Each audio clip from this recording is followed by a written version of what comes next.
It's nearly 1 a.m., and I've been scrolling through these posts for a while now, and some of them are truly captivating, and it triggered an experience that I haven't thought about in over a year. So I thought I would share it, as I think it fits the brief.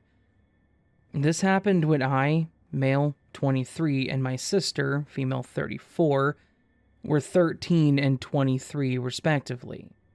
Saturday morning, I woke up about 10 a.m.-ish. My mom cooked some breakfast, scotch pancakes, and we watched an episode of Lost together, while my brother stayed upstairs playing on his PS3, probably FIFA.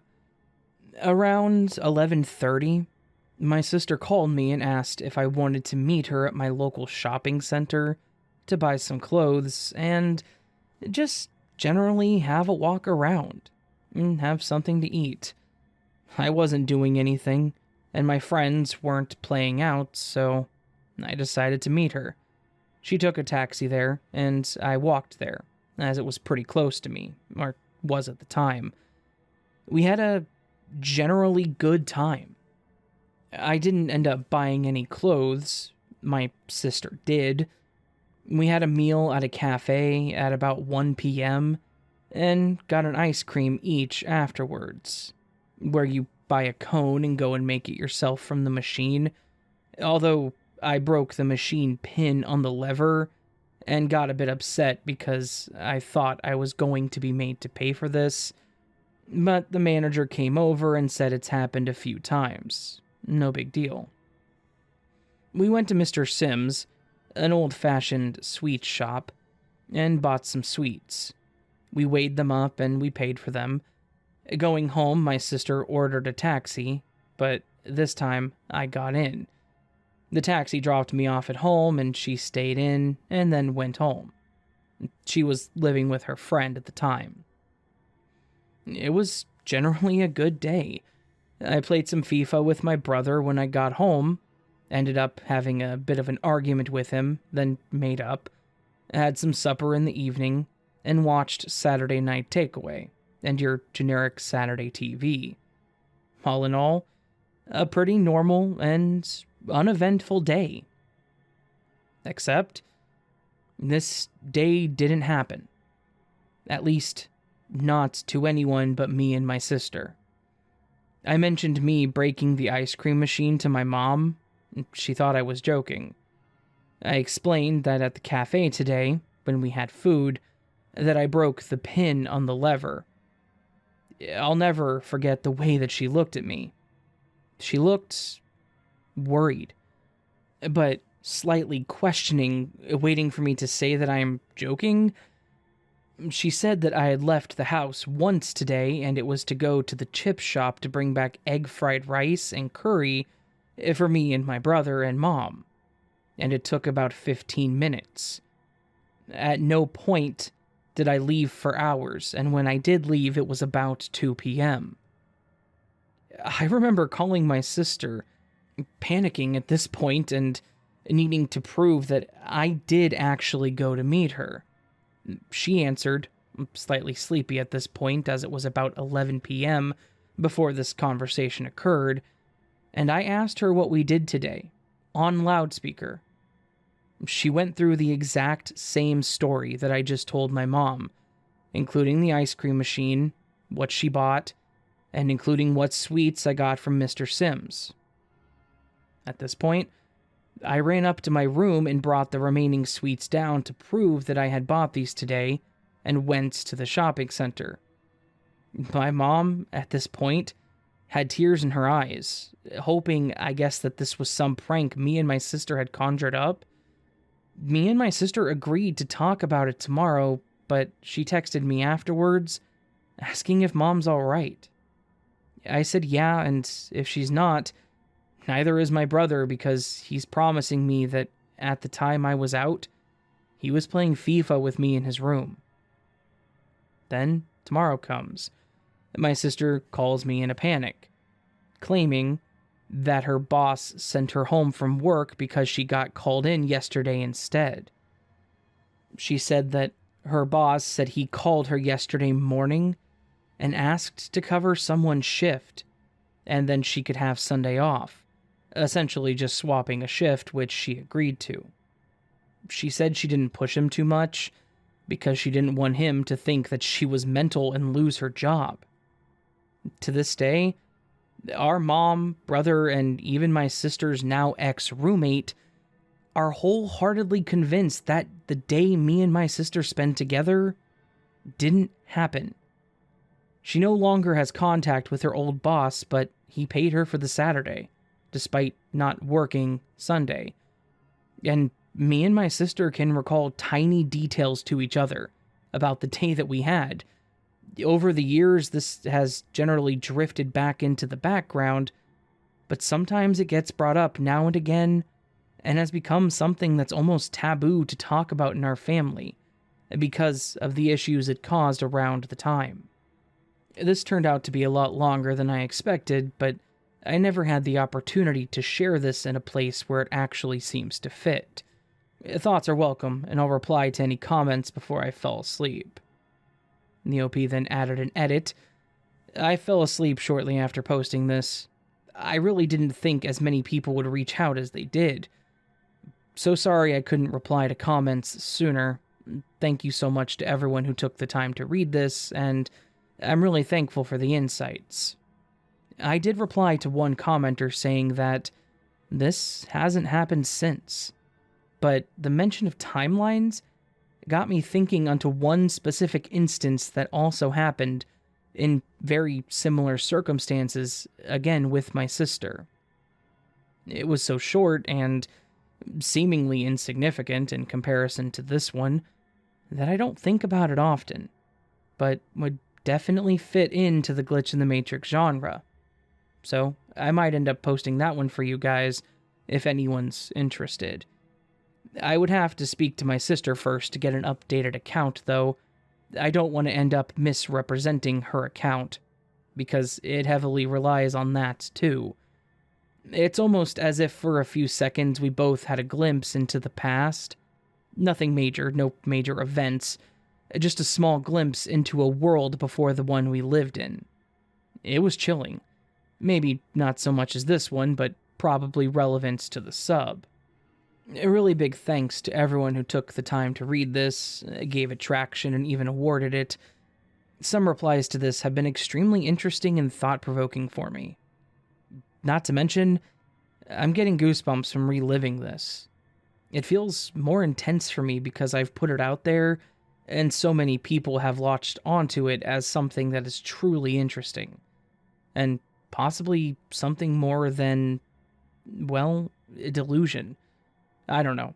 No history of mental health in the family, so it doesn't seem likely. And we're both fairly balanced. Regardless, amazing insights, and I'll definitely be posting something similar I described in the edit that's become more relevant to me now, given the comments about possible timeline glitches. The OP added a second edit. Oh, and some people have asked about other experiences with my sister that have seemed weird or out of the ordinary. Just the one I described in my post edit that I'll post here soon when I go through some details with my sister for accurate accounts. Although me and my sister, when we were younger, and I mean like really young, when I was maybe 5 or 6 and she was 16, 17, when I couldn't sleep, I had massive sleep issues as a kid. Overactive imagination and weird places in my head. Me and my sister would agree to meet each other in Dream World, and we would plan a place to meet, and that would usually set me off to sleep. Although this just became a bit of a norm for us that no one else in the family got. It was different in a lot of ways to my original post in that we were aware that it was just Dream World, and our accounts would often differ. We would sometimes not remember most of the time, just one of us remembering the meeting. And the times we both remember, we would remember some things the same and sometimes slightly different. But we would always follow back to certain constants that happened, even if the details in between differed. Actually, And I keep thinking of relevant stuff the more time I spend here and think about this. It's something to put to the back of my mind as I've grown up. There was one time that we agreed to meet in Dreamworld, and something bad happened. It ended up all dark. I was almost kidnapped by someone I knew that I was going to be kidnapped by, and my sister had to run into my room to wake me up before it happened. We definitely shared that experience down to the detail. That was really scary, but we never told our parents about that. Maybe that's another post, actually.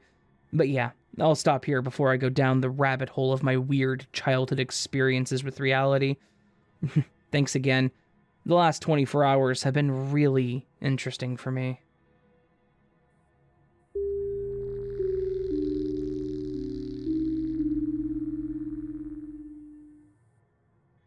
Has anyone else fast-forwarded in time while exercising?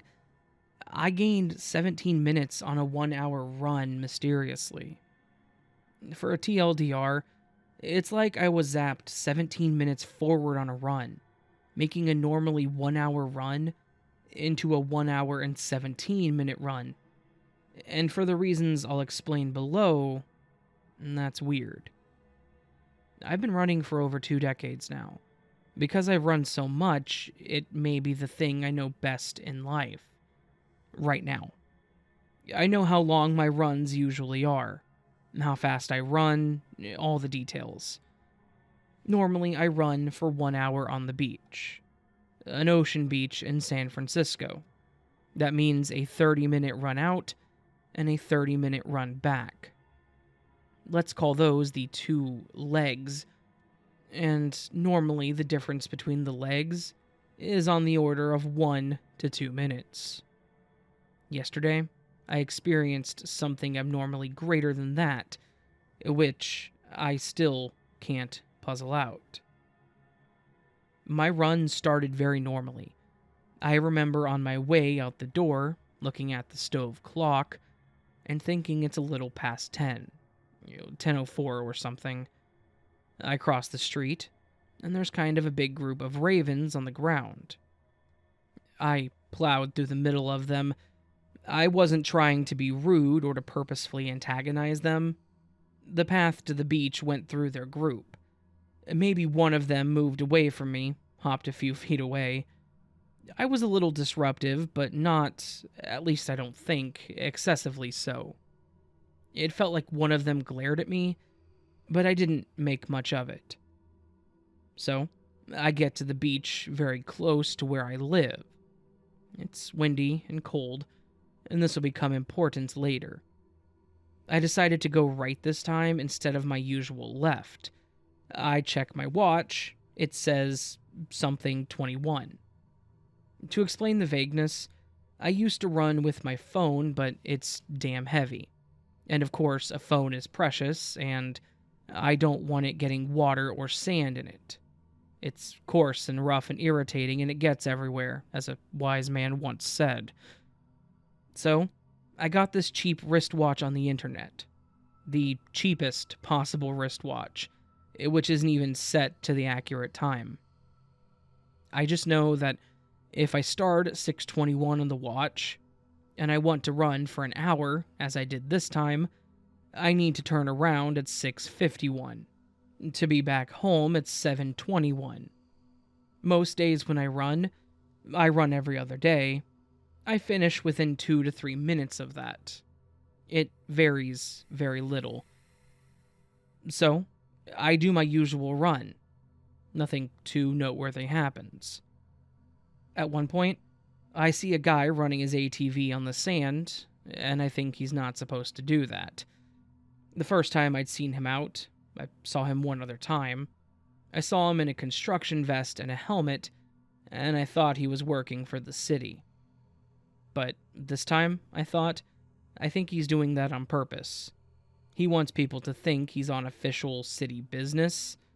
Really, he doesn't want to be identified, thus the helmet, because he's not supposed to be using his ATV here on the sand. Then, shortly after seeing him, I see a kid standing on a small sand cliff and yelling. He's just yelling at nothing, going like, ah, loudly, towards a spot that I passed through. At first, I wondered if that was mentally disturbed person I've seen in the area, who I've also seen yelling around here, life in San Fran, but he seemed younger, like 10, and wearing a nice puffy jacket. I get close to the turnaround point. I thought about checking my watch earlier, but I decided, no, I don't want to tease myself with being able to turn around when it's not time. I'll check it when it's closer to the time. So, I check at what seems like the earliest possible turnaround point, and it's something 08. Huh? It should have been something 51. I do the math, around 17 minutes off. Did the watch malfunction? I'm not sure. How did this run take so long? I run back.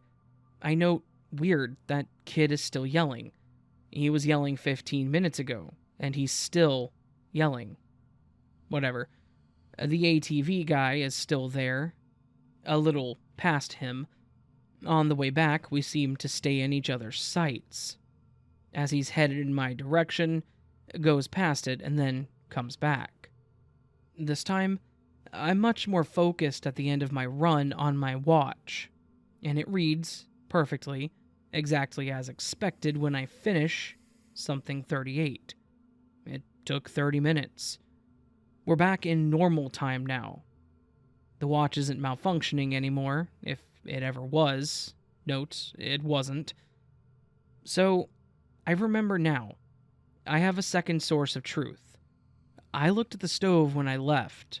I checked it when I get back to my room. It says 11:23 or so. Weird. That matches up with what I would expect if the wristwatch time is accurate.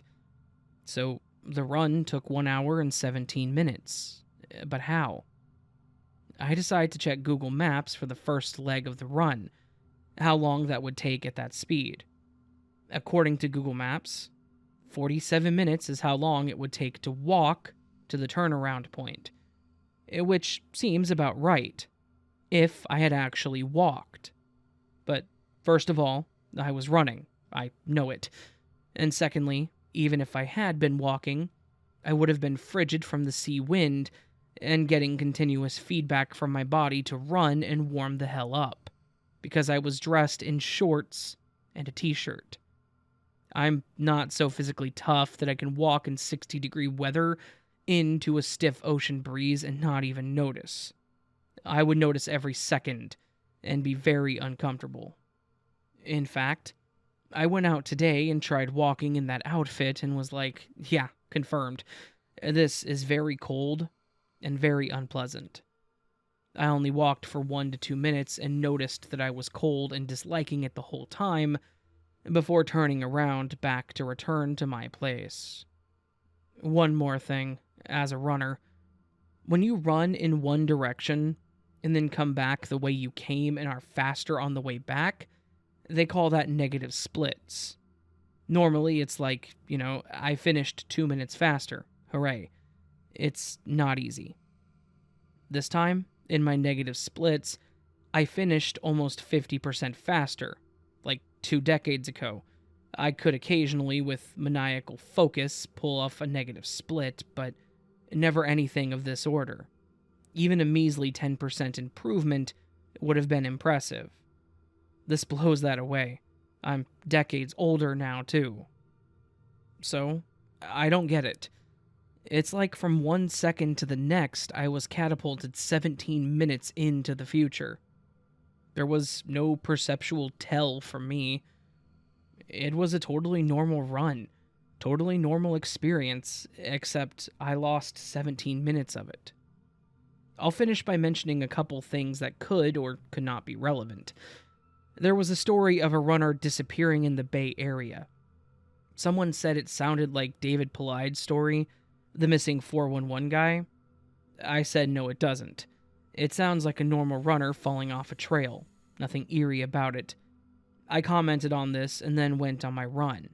They were very close together. Then, this morning, I had a dream that I remembered where one moment stood out. I was in a very dreamlike situation, in a classroom auditorium. There was a bowling ball that rolled loose from high up in the seats, where I was, and rolled down to the bottom of the auditorium. I chased after it. At the bottom, I remember I was swaddling it in a cloth and moved it next to a little door, like a fairy door. And then I remember thinking, move it away, the fairy folks aren't going to like that. And I had a feeling that I'd screwed up, but I'd try to make it better, and I would try to make the attempt. And I swaddled it and moved it away from the door a little. I don't have any good explanation for all this. I'm sure my run was 17 minutes longer than usual, all on one leg, too, on what should have been the faster one. I got more confirmation of this today when I checked to see what time 21 on my wristwatch meant on the stove clock, and it was 04, exactly as expected. Everything suggests that the run took 1 hour and 17 minutes, except that time is so much longer than I would have had to have been walking it on the way out. And I would have had to have been so much faster on the way back that it's like I found a power-up which just doesn't compute. My take? I have no idea what happened, but I'm going to be more respectful around the ravens next time I run across them. Next time, I'll take the long way around them. Still, not really an answer, and while I don't think I'll get one, I would like to know if anyone else has experienced something similar.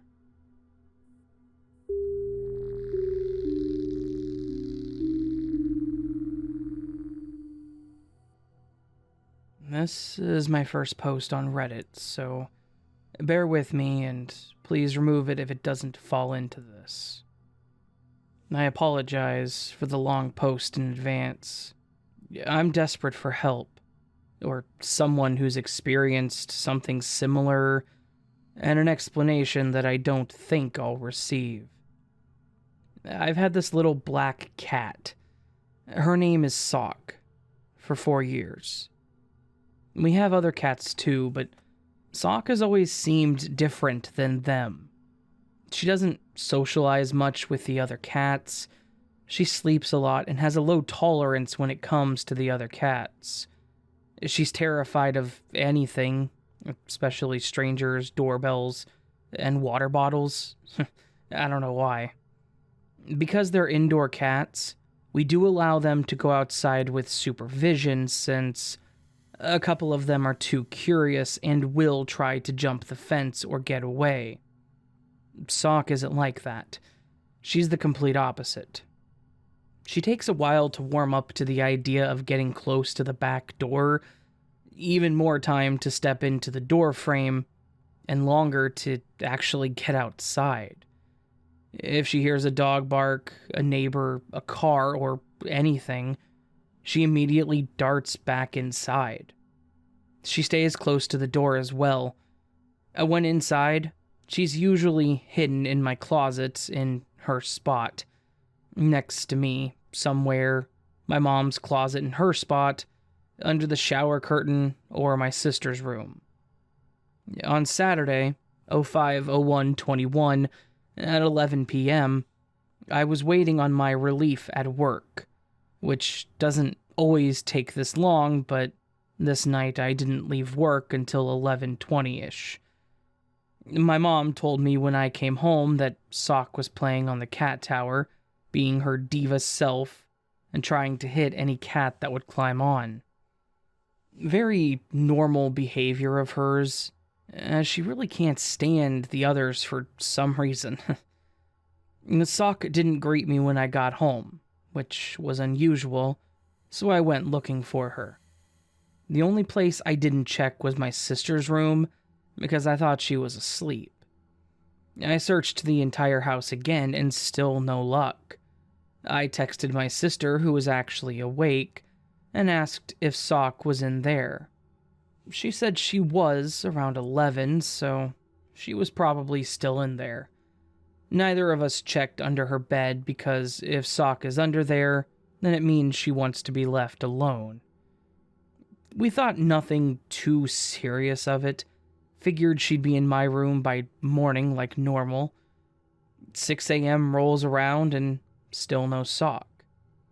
I did a complete check of the house again before going into my sister's room, and no sock whatsoever. I did another check before I left for work, and no luck. I figured she'd come out for breakfast. 10 a.m. rolls around, my mom texts me and asks if I had seen sock. I told her no.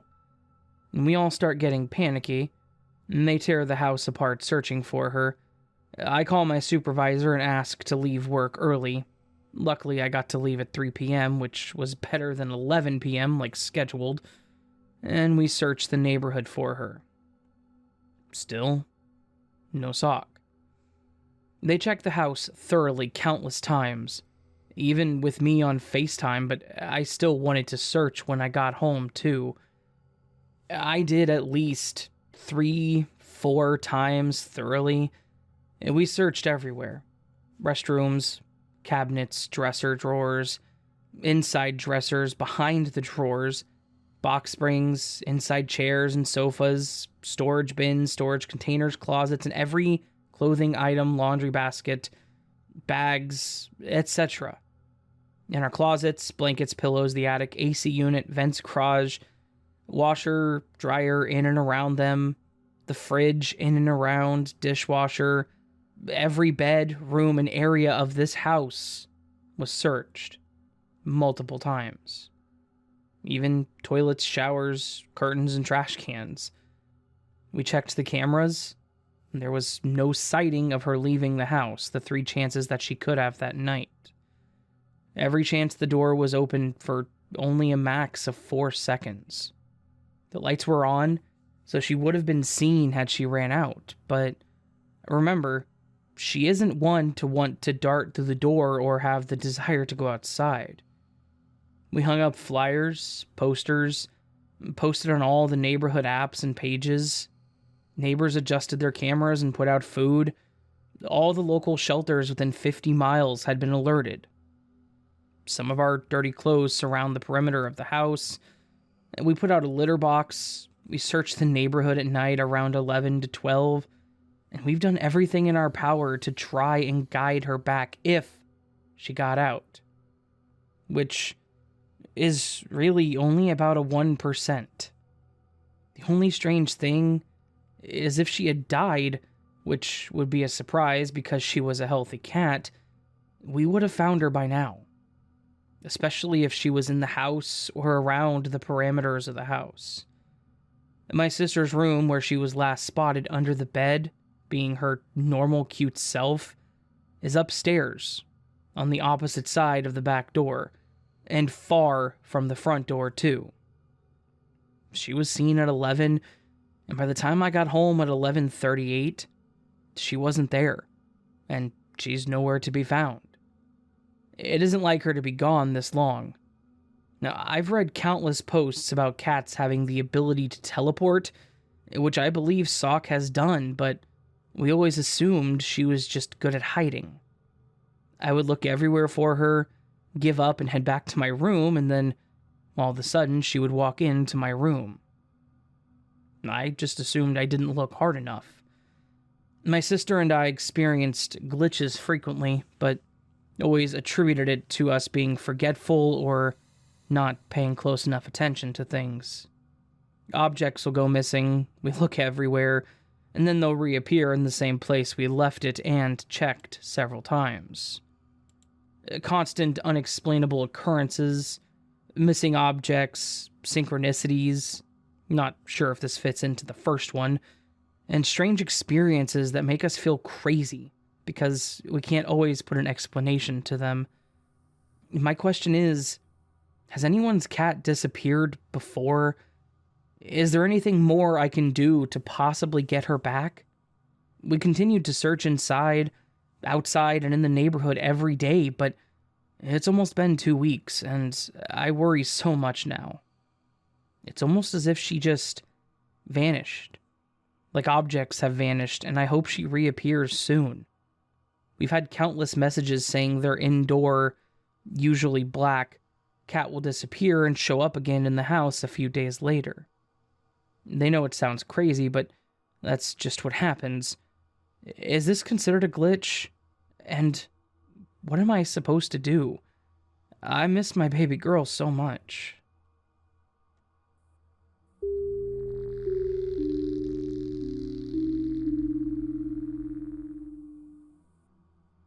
So, some preface. I'm not sure if this is the appropriate sub, but I'm hoping that some feedback will answer the initial queries. I just saw the flowchart and thanks for having me. I went to the trouble of typing this up on PC for the sake of being as clear as possible in my recollection. Memory is tricky, as we know, and this only happened 3 years ago. But certain factors are unclear to me now. I only recently discovered Reddit and this sub, and I've only had one witness in the incident, and he has since passed away. He was a dear friend that died in the late 2020. He plays a fairly minimal role in the story in the first place, although not having him to corroborate my story does it a notable disservice. We'll call him JR. And this is all about that last look. A glance back at your living quarters before you leave for any amount of time, assuring yourself that your domicile is secure in your absence. As always, the devil is in the details. When I was 21, in mid-2018, June 8th through 10 of 2018, about 3 years ago, I was still living in my grandparents' property with my young cat, Wednesday. My grandfather had an old, large tool shed about 50 yards from the house in the front yard. It was converted into a small living space that was insulated, heated, ran with electricity, etc. It was affectionately referred to as the bunkhouse. Broadly, we were located in an isolated section of the Appalachian Mountain Trail, which made for excellent privacy, and very few and far between neighbors. I was packing up and cleaning the bunkhouse while preparing to move out in June. Before leaving for a long weekend, I looked back on the bunkhouse, which was in disarray. There were boxes and bins full of clothes, and miscellaneous articles everywhere, as packing madness might have it. The night before, I had been doing stick and poke tattoos in the middle of the room, using a small foldable table on which I kept my equipment. The table sat between two beds in the far side of the single-room space. The cat would often jump between the two beds. My final inclination before leaving was that it would be best to take care of the used tattoo needles and ink that were still exposed on the table and well within the cat's reach. I distinctly remember thinking, I need to throw away that ink so the cat doesn't track it everywhere. I used an empty soda bottle to seal away the used needles and ink caps and threw the bottle in the trash can. I missed an ink cap and didn't have another bottle to seal it in, so I threw it out in an oddly particular way. Mentioning that my living quarters was a mess, there was a pile of burnable waste behind the trash can, with a few other full trash bags surrounding the can. All of the prior sat relatively neatly against the wall right by the front door. There was a box amidst it, all holding an empty plastic container. The container held pretzel rods, of which all that was left was the leftover salt on the bottom. There was some other paper trashed, like ripped envelopes and receipts thrown inside. I removed the airtight plastic lid from the clear cylindrical container and let the ink cap drop low enough to the bottom of the container that it did not topple. Though some ink did splash over into the container. The ink cap sat upright under the paper in the midst of leftover pretzel salt. The cap in the trash sealed off from open air and out of harm's way, or at least the cat's paws. No one was present when I put the ink cap away, and the only external factor while I was away was the cat. After throwing away the ink cap, and assuring myself that I could soundly leave my home, I closed the door behind me. When I arrived home, There were little black kitty footprints leading away from an obvious initial spill of thick black ink on the floor, about a foot away from the trash. The small plastic cap, partially filled with tattoo ink, seemed to fall out of the bottom of a larger plastic container. I noticed the mess immediately upon entering the bunkhouse. JR was right behind me, following suit, bumping into me after my halting in the doorway. He saw the carnage in my befuddlement. Everything is just as I left it. A sealed, empty pretzel container, no trash disturbed. The rest of the bunkhouse was untouched. The paw prints must have petered out after the ink dried up. I peeled off the lid of the container, dumped all the paper and salt out. And there was salt on the bottom of the cap, and there was ink on the bottom of the container that held the pretzels. I started to cry. JR and I ran through it a few times. We decided it was either a stalker watching me and knowing I was concerned about the ink cap, or a paranormal entity. For TLDR, an ink cap that was sealed away from open air and thrown away was somehow spilled on the floor, with no witnesses and no problem. The only true culprit is the cat. Who else? Cats are a strange entity in this world. Otherwise, I guess I've been spied on and someone knew that I was especially concerned about the ink being displaced. Only recently have I discovered this glitch sub. Either way, no amount of scrubbing will ever remove the stains, and no matter how many times I replay the scenario, I cannot wrap my head around it. Any suggestions?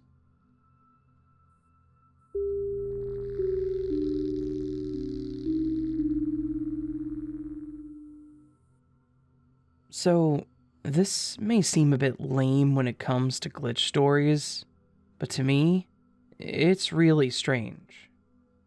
Some backstory that may or may not seem really all that relevant. I am 27 years old, and I work in computer networking systems. When I was in high school, I took all the computer classes that I could in order to get myself into a position that I would be comfortable working with computers and the such on a daily basis. I didn't really expect to go into network systems, but I found my niche and I'm comfortable in what I do now. I make decent money, and while my actual dream was to become a software developer, I'm fairly happy with my life as it is. So on that, I even took a year of intro to programming when I was in high school. It was basically a primer with the overall structure of programming, how to properly write code, and even some projects using Python. It was a super basic class, but I had a good time in it, and I learned a few things over the year that I had that class.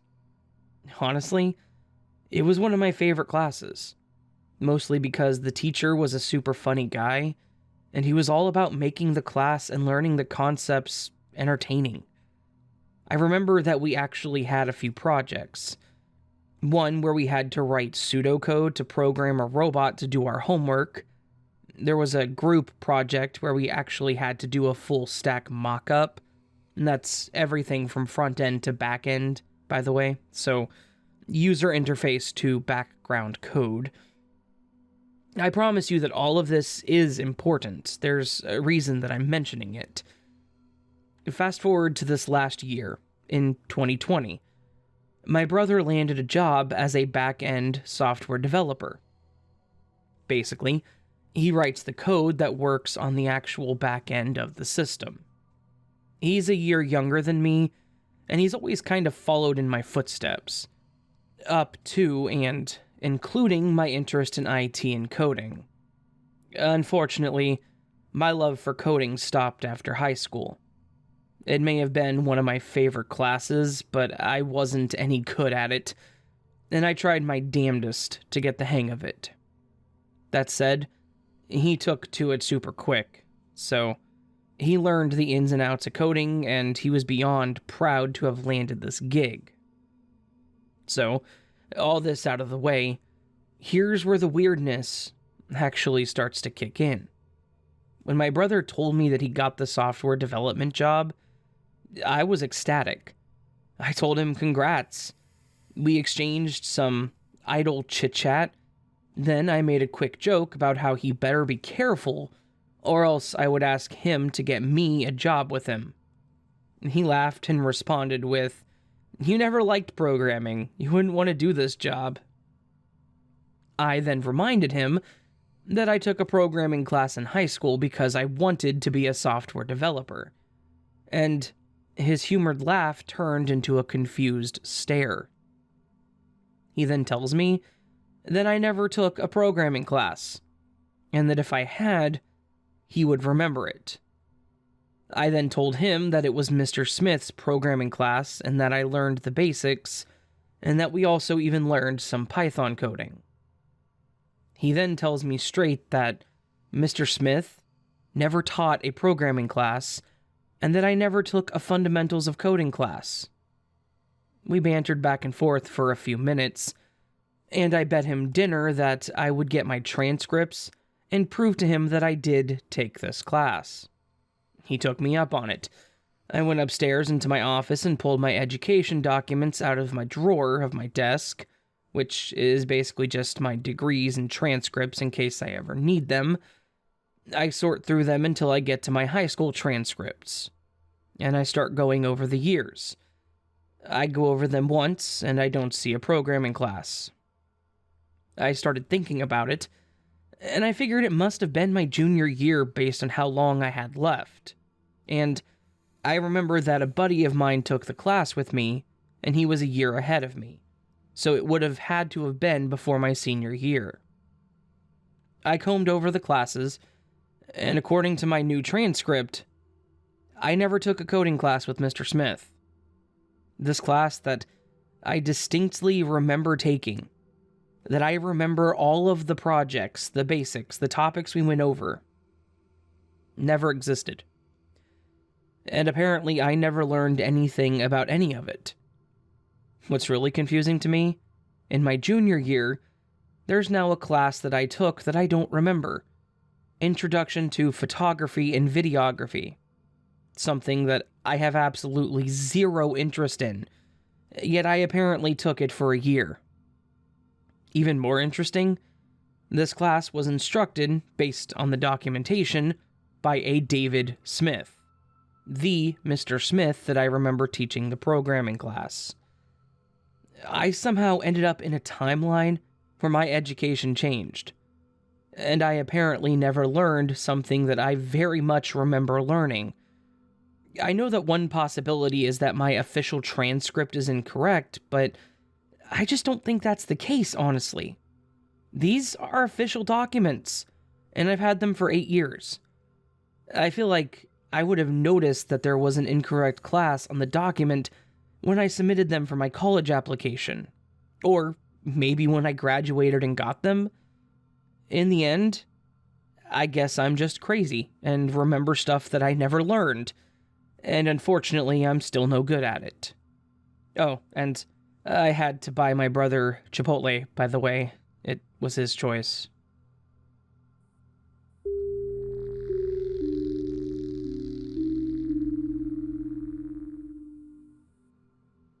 I wanted to write this just a few hours after it happened, so I don't have false memories and I can look back on it later. I'm usually a very rational person, and hate this website, to be honest, for what it has become over the past few years, but I wanted to write this for me, just so I can look back on it. So, pretty much, I am homeless at the moment, while I go looking for housing, and I'm staying in, usually crappy hotels, just while I wait to find a place to move into. I have money saved up, so I don't have to literally live on the streets. Long story short, I got out of rehab and relapsed quickly, and was staying in sketchy hotel rooms for a few days at this point. Since then, it has been about 5 days, and just today, I finally saw something I couldn't explain. Just for clarity, I have a massive tolerance to alcohol and have to control how drunk I get. I don't hallucinate or have crazy dreams. I don't dream at all while using, and I don't have false memories or memory loss yet. I'm only 28. Okay. So I was at 7-Eleven after drinking myself to above a buzz but not drunk at all, which for myself is quite a lot of crappy malt liquor. The chip in my debit card is broken, so I have to either hope the store I go to has a system that is quick in entering the chip failing enough times triggering me to swipe it, or just order everything online. 7-Eleven's system never prompts you to swipe, and if you try it, it will just forever say wait for the cashier, and it will be declined every time. Pissed off that I couldn't get my cigarettes at around 2 in the morning, I was about to leave when a young Hispanic kid, about 25, asked if I had a Cash App and if I knew that I could just add funds to a virtual card and use my phone to pay for items. He helped me set it up, and eventually buy my cigarettes. I thanked him, and gladly sent him $5 on the Cash App for the help. We talked outside, and smoked, and I found out we were both staying at the hotel about 50 feet from the 7-Eleven.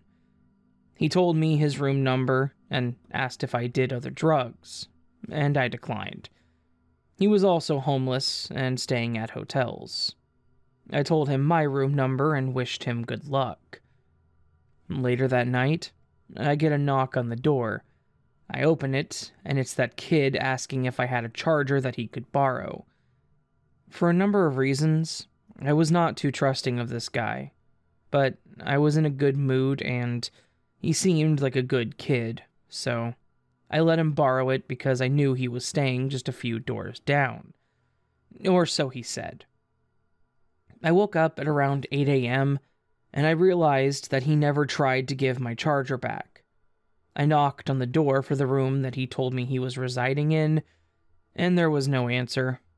I just assumed he stole it, and I was being a naive idiot, which I usually am guilty of being because of my faith in people. I had to go buy another crappy charger at 7-Eleven because my phone was dying and I was pretty pissed off at the time.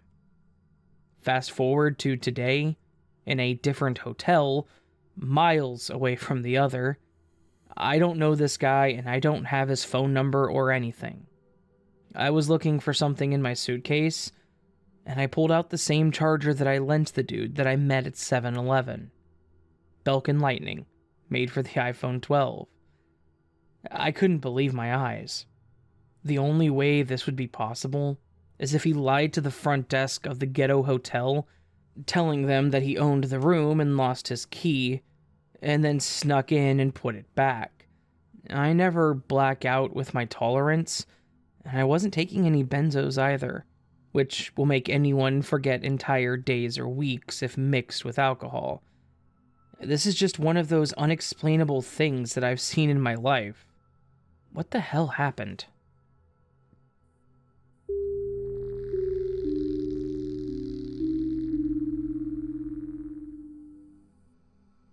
This happened a few days ago. I decided to wait to post about it until he got home, for my safety, and to make sure that I had the chance to talk to him first. I'm an only child and I live at home with my parents.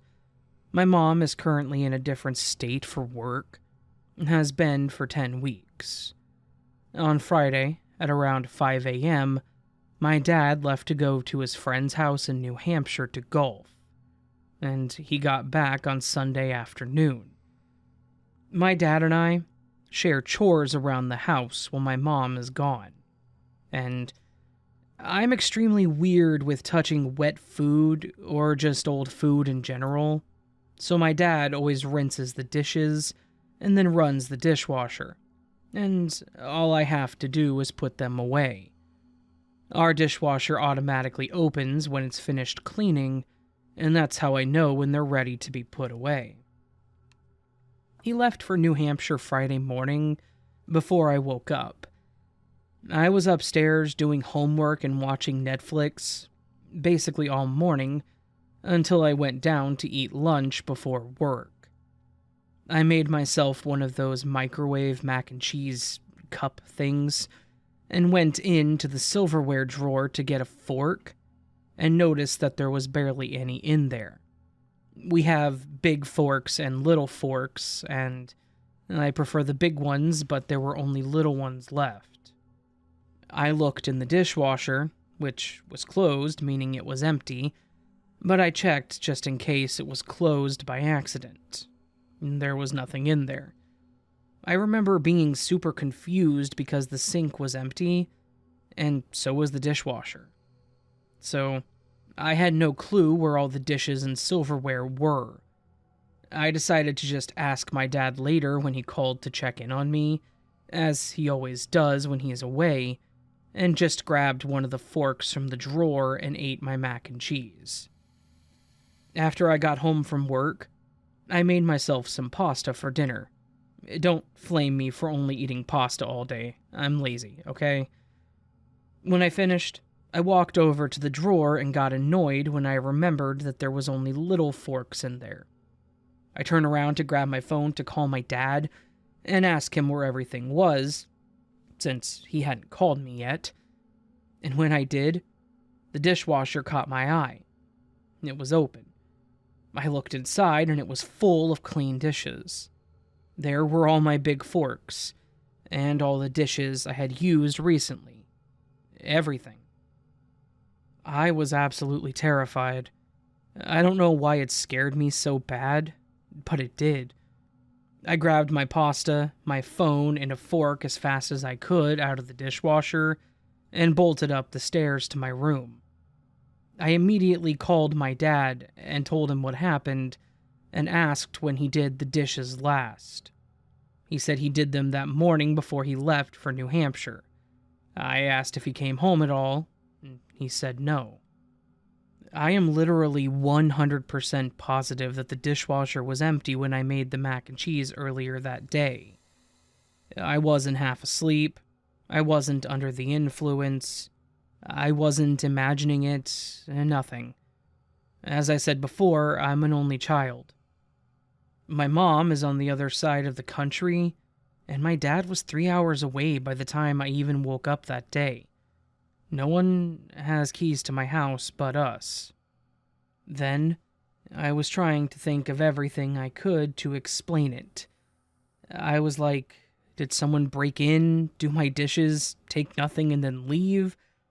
Do I have a second dishwasher I never noticed until now and I got them mixed up? Did I fall asleep and sleepwalk and do my dishes?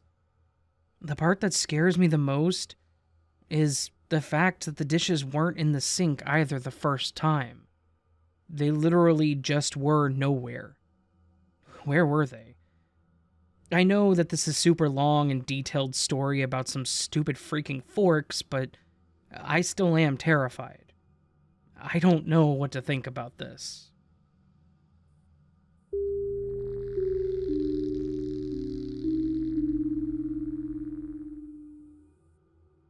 Hi all. A first post on mobile, etc. I've been seeing many stories on here about objects disappearing, and I have another one. It was very recent. A few nights ago, at bedtime, my 45 female, 3 kids and I came up to get them ready for bed. I first came into my bedroom to put an armful of things down, including a large, half-full bottle of smart water. I always bring up a bottle of water to drink during the evening, and always bring it into my nightstand and set it on this tile coaster that is on my nightstand. I didn't leave the room, but continued to sort things around the room for a few minutes, and I remember looking at my nightstand at one point to see if I had put my phone down, and I saw the water bottle on the coaster. My son, 10, came into the room and hopped up on the bed to chat. He was lounging there as we chatted about what was going on the next day at school for him. I had to leave the room and he came with me to check on my youngest daughter. Then he followed me back in and hopped back on and was now lying with his head upon the pillows. We continued talking, and at one point, when I said that he should start getting ready for bed, he said, "What time is it?" We both looked at the time on my digital clock on my nightstand. Now, in hindsight, I recall that when we looked at the clock, the nightstand looked open and clear. The clock was visible, as in, no water bottle blocking it, and the coaster is right in front of it. As we continued to chat for another 30 seconds, my mind was also processing the thought that I then spoke it out loud. I said, "Hey, where's my water bottle?" I started to look around for it, and my son is a helpful kid, so he started looking for it too. We checked the other dresser tops, the floor in front of my nightstand, my bedroom counter. Nope. So I said, maybe I took it with me to drink when I checked on my daughter. We then checked all surfaces in the 3 other bedrooms, including my oldest's, whose room I hadn't been to yet. It was just gone. I can be absent-minded, but I really didn't understand what happened. I was sure that I didn't move it. A minute later, I said, "I'm gonna go check my bedroom again." Lo and behold, I walk in, and the water bottle is sitting on the coaster in front of my clock once again. For such a small thing, this was really unsettling. I called my son in and said, "Look, I came in and my water bottle's here." He came in and was surprised and confused like me. And we talked about how could it be there, etc. He even noted that when he was lying on the bed, he could see the clock clearly when he checked the time, which verified to him that it wasn't there, because he said that he would have had to have looked around it. And I had put pink-colored flavoring into it, you know, the individual packets of strawberry lemonade mix type, so it's pretty noticeable to see. Not just transparent water that would simply bend the clock numbers behind it. So we really couldn't explain it. Against my own knowledge of what I knew to be true, I even asked him if he moved it as a joke.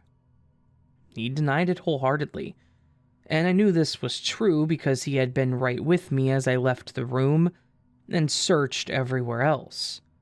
There was no way he could have ran in front of me and then back to my room to replace it without me seeing. It's just one little hallway. Also, my son is a sensitive kid who does not like pranks played on him, and he doesn't pull them on others for that very reason. So, that's the story. I still don't understand what happened, and although it's a small thing, it is really bugging me. I've read about this on here more and more, and it's just the weirdest thing. But thanks for listening.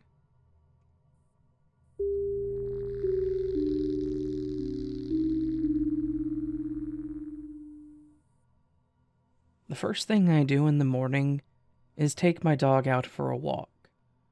We usually go early as we don't have encounters with bigger dogs that way. I have a beagle, so he barks at everything, not realizing his size.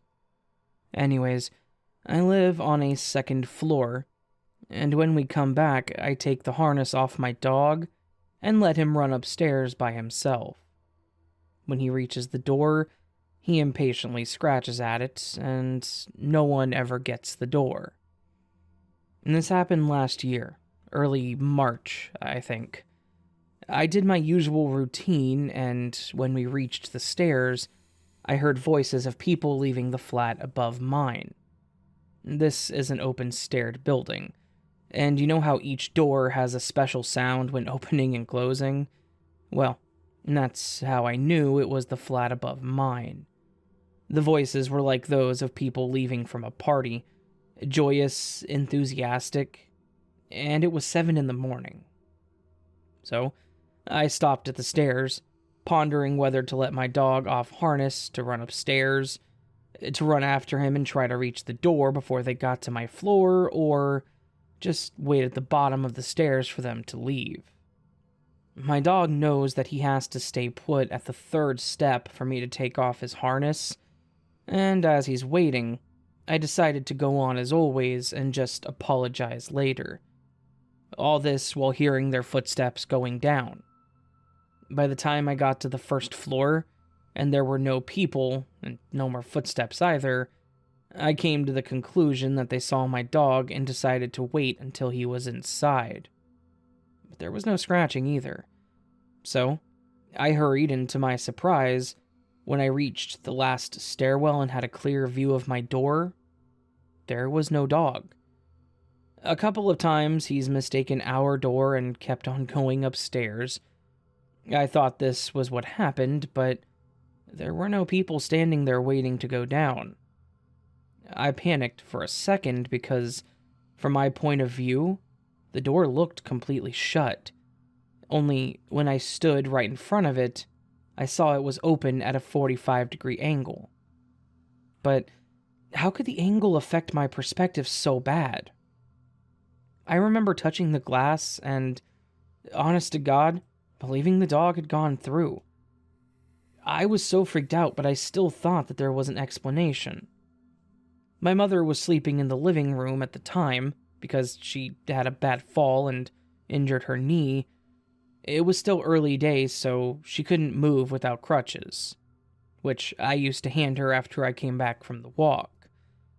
Even so, I asked her if she had opened the door for the dog, who was standing in the middle of the living room, wildly wagging his tail at me.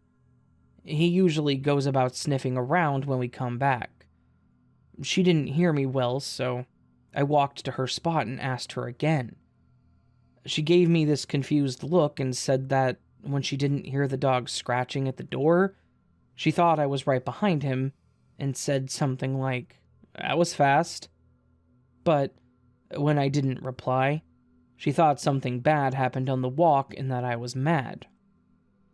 I explained the whole situation, and she said I probably didn't close the door all the way, but I have this obsession with double-checking everything is closed or turned off correctly, so I knew for a fact the door was completely closed.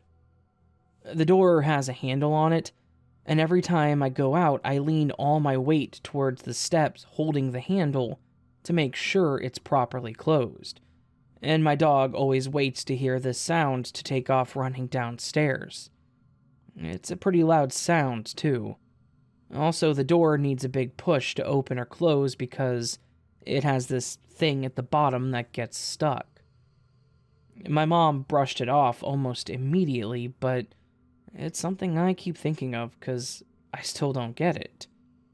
The vanishing voices and the footsteps, my dog not being there, the door looking shut only to be open a second later. I have no idea what happened that day.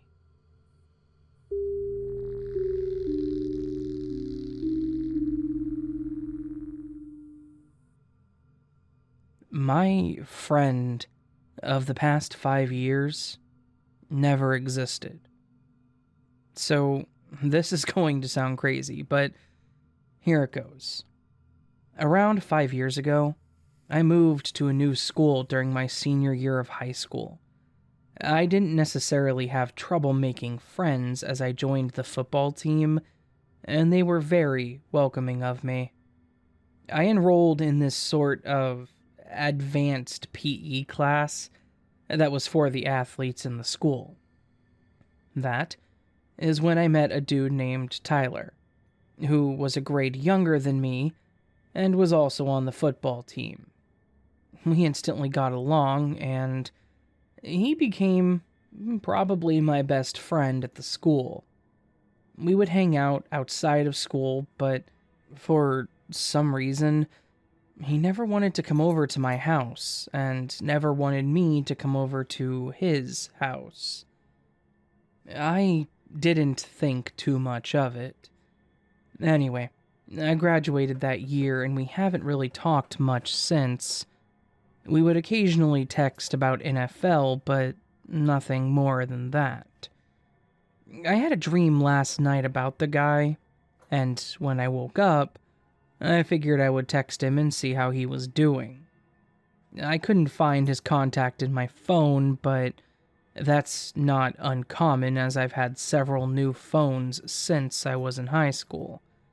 I asked some of my old high school buddies if they had Tyler's number, and they acted like they had no idea who I was talking about. I even searched social media to see if I could contact him through that, but I still couldn't find him. I was feeling like I was losing my mind, so I asked one of my old buddies if they found him in the yearbook from that year, and he said he could not. I didn't bother to purchase a yearbook that year because that was my only year at the school. I even checked out Max Preps, a website that recorded the high school football rosters and stats, but I didn't find him on there either. After a couple hours of syncing iCloud photo data to my phone, I ended up finding a picture of me and him, but nobody seems to recognize him. I have no idea what's going on, and I was wondering if anybody has shared a similar experience. Edit. A couple of people messaged me asking if I got his name confused. I guess it's possible, but I have a pretty solid memory of the guy's name because his first name was my middle name, and we used to call each other Tyler at the mall and stuff to confuse people. I absolutely remember his last name too. Update. After requesting a records request from my high school, they told me they could not give out any personal data, but they did say that nobody by that name ever attended the school. Also, after paying a professional website to go through the one picture I had of him, they couldn't find any matches. After talking to several people from my high school on social media, all but one person said they had no recollection of him. The other person said they did remember me hanging out with one specific kid that he couldn't remember, but he couldn't verify it was Tyler. This whole experience has been pretty mind-blowing. I really do appreciate everyone's comments and messages. The most plausible explanation here is that he was possibly in witness protection, but wouldn't more people remember him? Especially being on the football team at a rather large public high school.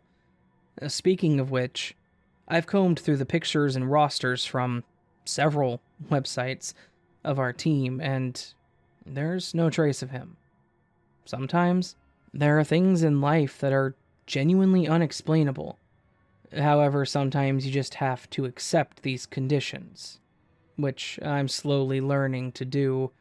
But thank you all for helping me on this bizarre mental journey.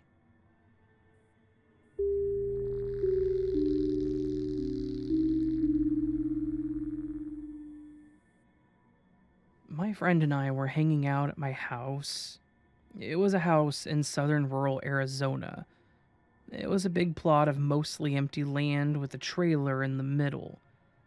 We would often walk this area a lot, and I knew the area pretty well. We drove the ATVs to make little dirt trails.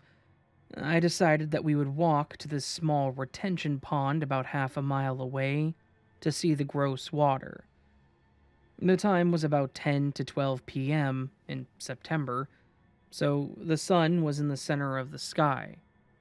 I noted this because sometimes the shadows get dark in the wash, and I wanted to be able to look out for snakes. There was a fairly deep wash that runs into it, and it's really noticeable as a 5-foot to 10-foot deep crevice in the ground. It was dry at this time, and we climbed down into it to walk easier to the pond. Do not do this. It's very dangerous. We arrived at the pond and played around for a bit. There's a hill on the left side when you enter from the wash, where you could see the house from. It's 100% a straight shot back. This is the only hill you could do this from, and I made a mental note to stick a stick at the top so I knew the right spot to go down where there was no cactus. We both stood on the hill by my stick, and we both confirmed the house in our eyesight. We grabbed each other's hands, skidded down the dirt side of the hill. When my feet hit the bottom, I blinked and I let her hand go. We were not at the bottom of the hill. There are mountains and landmarks to aid, but I knew the land by mind already due to saguaro and water runoff patches. We were not even next to the pond anymore.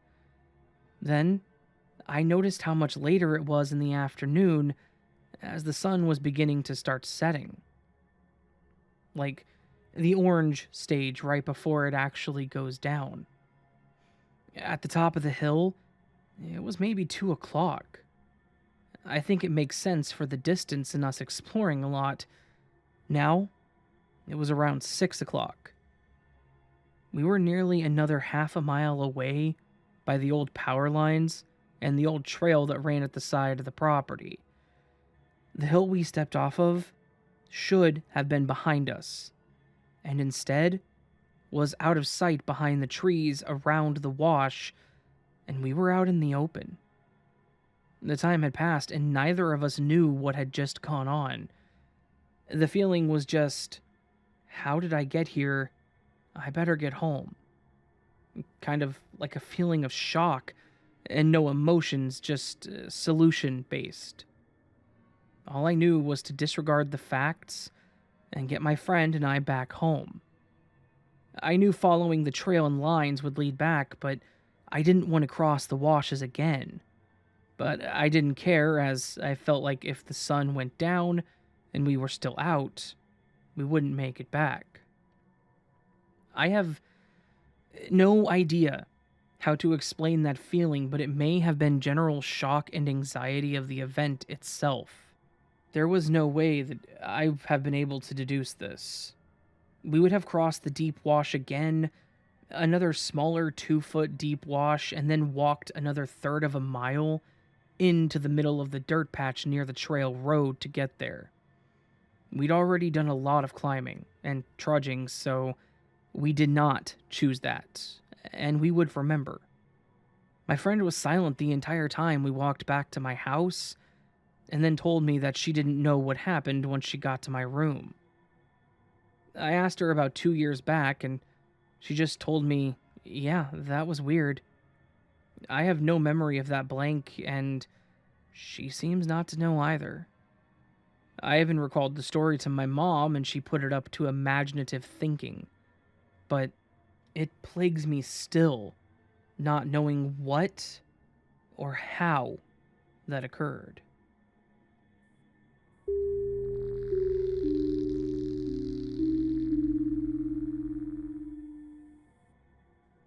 So, we still have no explanation for this one, and it seems like a small lapse in perception, but I don't know. My girlfriend and I spent most of our time sat in bed playing games. I usually use a controller to play my PC games if I'm not using my Switch. She's usually on the 3DS or Vita. Naturally, she plays Animal Crossing a lot, so she was changing the game over from whatever was in the 3DS. Now, I want to make a point.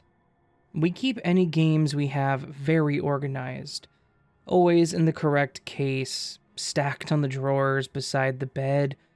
We only pick up these boxes to take out the carts and then put them back immediately. The carts almost never leave our hands, so there's virtually zero chance of a loose cart ever ending up somewhere other than the device it's for or its box. When she opened this box to take the game, it was empty. We assumed we must have made a mistake that we have never made before, and accidentally misplaced it. So we began tearing the room apart looking for the cartridge. She was looking around on the floor while I took apart all of the bedding, because my guess was it probably got lost in the duvet or under the sheets or something. I took each item of bedding and shook it vigorously to make sure the game wasn't stuck to anything. I took the duvet in particular, and I don't know the word for this, but beat, wafted, shook it around a lot like the maids do on TV. I checked both sides of the duvet, and there was nothing stuck to it. Eventually, we got tired and gave up, saying we would look again later and it would probably turn up at some point. I put the bedding back on neatly, while once again double-checking both sides, inside and out of each part. We finally got back into bed and picked up whatever it was we were doing. About 20 minutes later, I needed to pee, so I leaned forward and pressed my hand midway down the duvet for leverage to throw myself to my feet. Lo and behold, underneath my hand is the cartridge we were looking for, on top of the made duvet, which I batted and shook twice over, turned inside out twice over, and checked both sides of twice over. It was literally in the middle of the bed, the correct way up, facing us like it was carefully placed there. Now, I know this sounds like a lack of perception on our part, or something like it stuck to the duvet, but that thing was beaten harder than a dozen eggs, and I checked it so many times. We just looked at each other like, how in the hell is it possible for that to be there right now?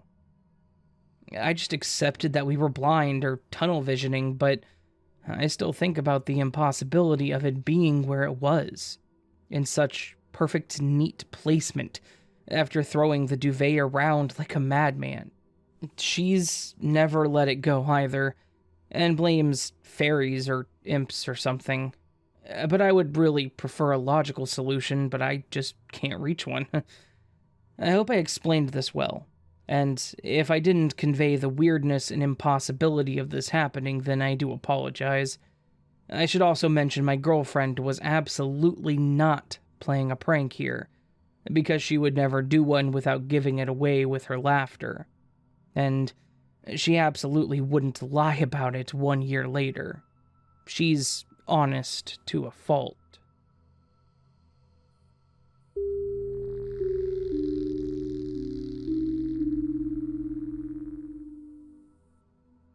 So, to preface, I found this sub today and went down the rabbit hole with everything that people have experienced. I kept thinking, man, what's the closest experience I've had to something like that?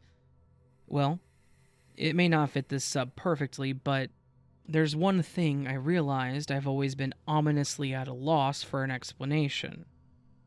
A few years ago, when I was in college, I went home to visit my family for a holiday, whichever one it was. Nothing was out of the ordinary. I lived about 2 hours from my hometown, so I visited rather frequently. I never liked going back home to visit because my parents went to bed around 8:30 p.m., and the house was an open design with wood floors. So, the acoustics in the house made every step sound like I was hammering a bass drum. Not to mention, they never closed their door when they went to sleep, and I had to walk past their room if I wanted to go to any other part of the house.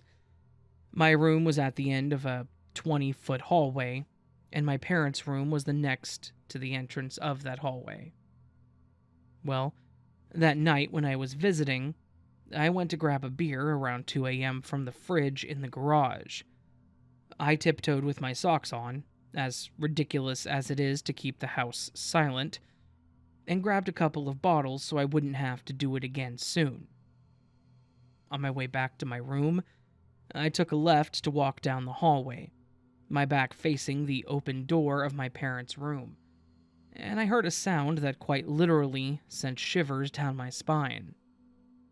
As I turned to take a left down the hallway, I hear the most distinct and terribly loud boo, as if a grown man shouted at the top of his lungs, about 5 feet above and behind me.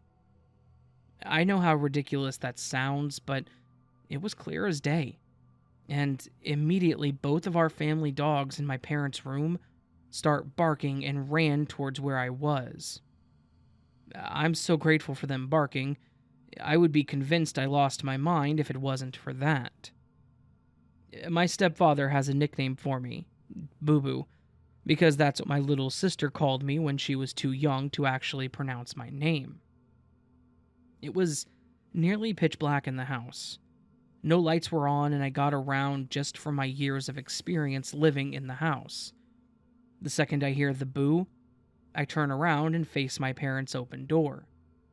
I thought it was my stepfather yelling at me for being up so late, and it was too dark to see if he was standing at the threshold of the door. I just assumed he was.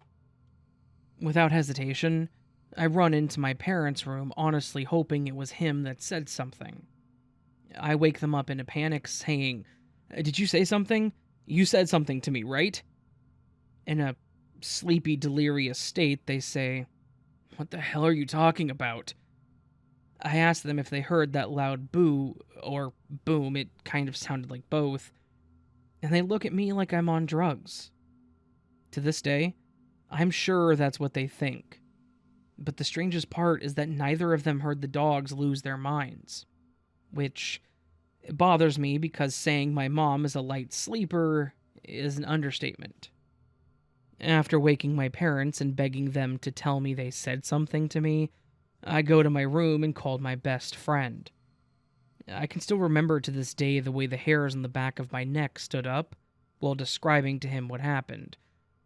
After ending the call, I still felt the hairs on the top of my forearms stand straight up for at least an hour. It'll always bother me that I will never know what the hell that was.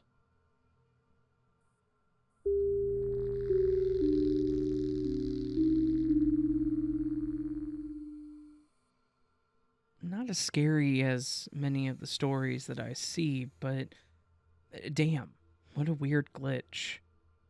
My wife had a leave-in conditioner that we mix up to help with hair strength and growth. It works pretty damn good, but that's not the point.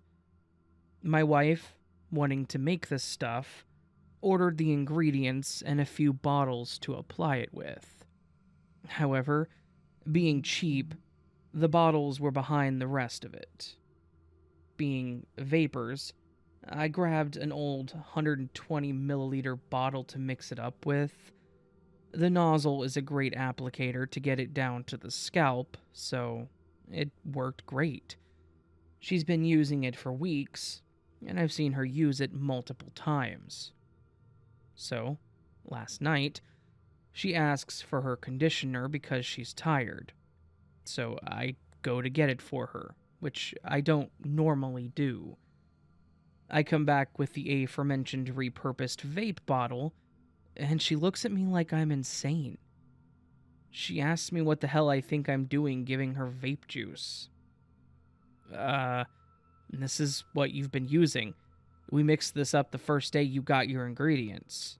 It seems awful full, though, since the last time I thought it was about 3/4 empty. I've never seen that before in my life. What the hell is going on? She says, with wide eyes.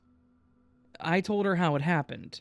How I put it in the fridge the first time because I didn't realize it was shelf stable. How she likes the little nozzle because it really dug into her scalp. Nope, never happened. She goes and pulls another bottle from the closet, the one that we ordered, and it's about half empty since she's been using it. So, one of us is from another dimension, or they just merged together, because both bottles exist and are filled with the same stuff. Just for fun, she used my bottle, and it worked great. But she still insists that it never happened. It's a weird thing to glitch, though. I guess the devs weren't really paying attention.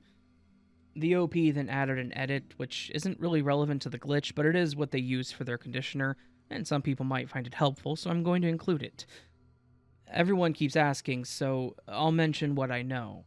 A little castor oil, mycanazole cream, highest strength, a little generic Neosporin, and about half of whatever leave-in that doesn't leave you too oily, because there's already some oil now.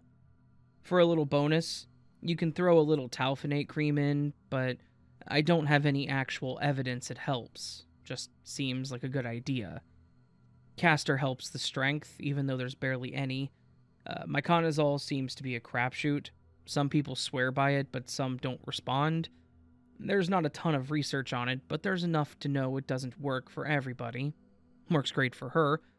Neosporin has a secondary effect of speeding healing and growth, and from what I understand, keeping it relatively bacteria-free makes it easier for hair to grow and roots to heal. Because of the lack of bacteria, you definitely want the myconazole so you don't leave it open for a fungal infection. The leave-in conditioner part's pretty obvious. If you want to get fancier or more natural, skip the castor and use a highly refined coconut oil with less leave-in conditioner. Harder to do, it didn't bother. For anyone that looks this up, yes, I know it's vagina cream. It's been working well for her. It's especially helpful if you've recently used a harmful dye, or anything that makes it lighter, or had any sort of injury or infection.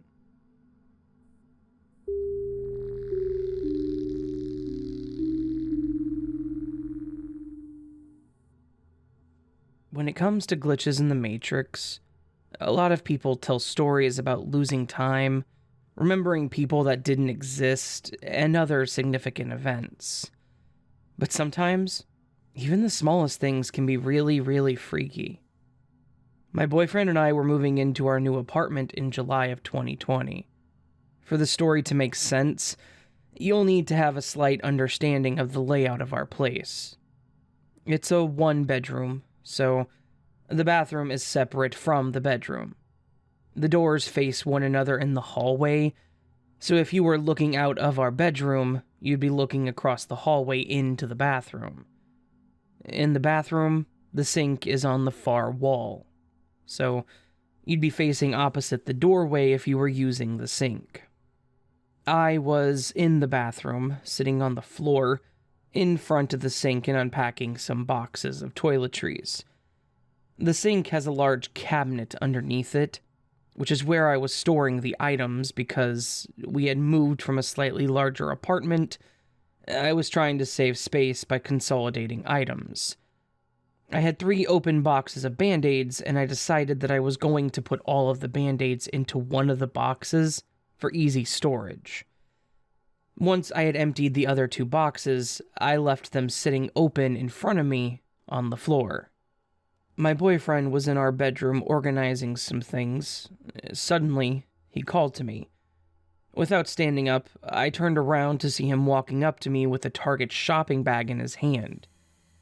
He said it was the bag of newly purchased toiletries that I hadn't been able to locate for a few days, which was odd for me, because I have OCD and I rarely lose important things, especially in the middle of a move. I need to know where my belongings are. And this was also strange because he said he found it sitting smack in the middle of our bedroom doorway. Now, don't you think I would have noticed if that was the case? Keep in mind, I didn't move from my place on the floor this entire time. The 2 empty Band-Aid boxes were sitting on the floor, open, behind me, just as they had been. As my boyfriend walked up to me, he had his arm outstretched to hand me the bag. The following happened while we could both see each other fully. There was no way either of us could have moved anything without the other person noticing. My hand and his hands were completely in sight. We're also not the kind of people to prank each other and let it go on forever. Without taking the bag from him, I reached inside it while he was still holding it to see what it contained, because I was skeptical that this was the same bag that I had lost. We both watched as I pulled out 2 unopened boxes of Band-Aids. I didn't buy Band-Aids, I said, confused. I got a strange feeling, so I opened the boxes, and I found they were completely empty. I turned around to see the boxes that had been sitting behind me, and they were gone. My brain took a moment to register what had just happened, and as soon as it did, I started crying involuntarily.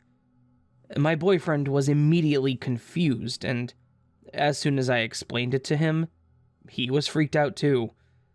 He agreed that neither of us had manipulated the contents of the bag until I had reached inside while we were both watching. So, did my Band-Aid boxes teleport?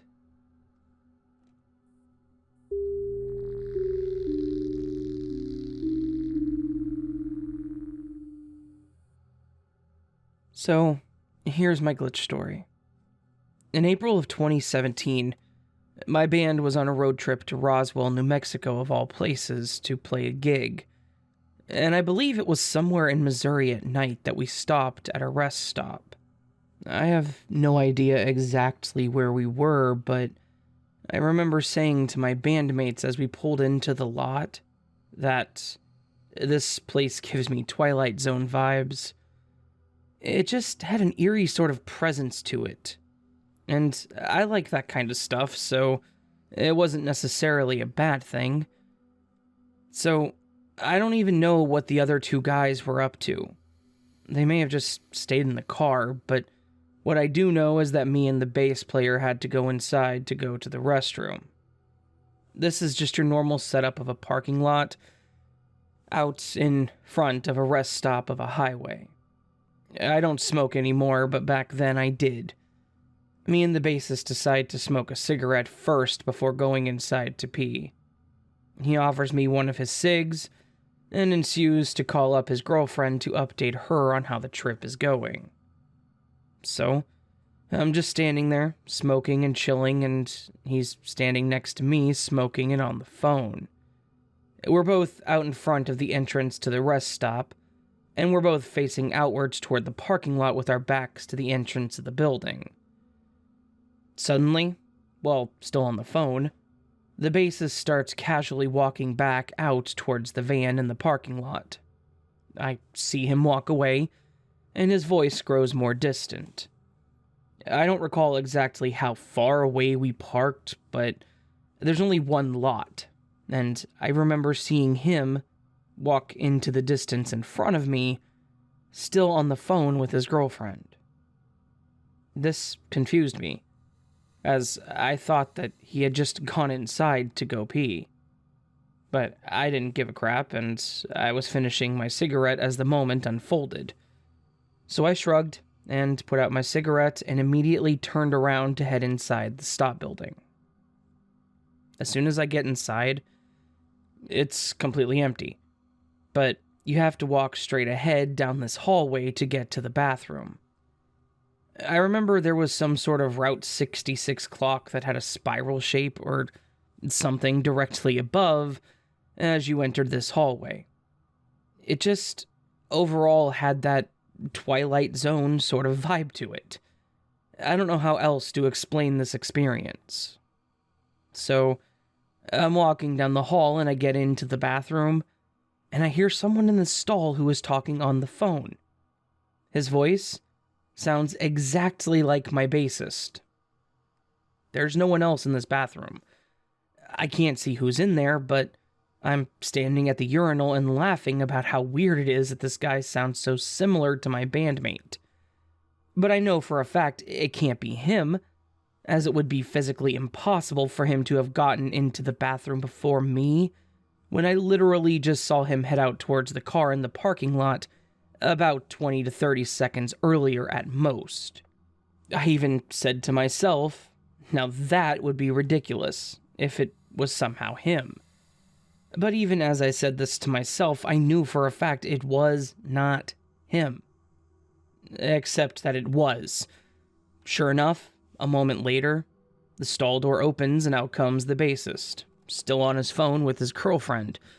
I'm finishing up, so he's behind me washing his hands. I turn around, and I see him still on the phone, and he's now walking out of the bathroom. I don't even think he noticed me in there with him. But at this moment, I'm absolutely stunned, and I'm just left there in the bathroom by myself wondering what the hell just happened. I ended up telling him and everyone else about this when I got back to the van, and he also explained that he went through a very different series of strange events, but I can't remember the details of his side of the story anymore. All I know is that it was simply physically impossible that he could have been in that bathroom before me when I literally saw him walk into the distance towards the van, and then I immediately headed into the bathroom. Sorry if this was overly long, but I wanted to be as succinct as possible about how it went down.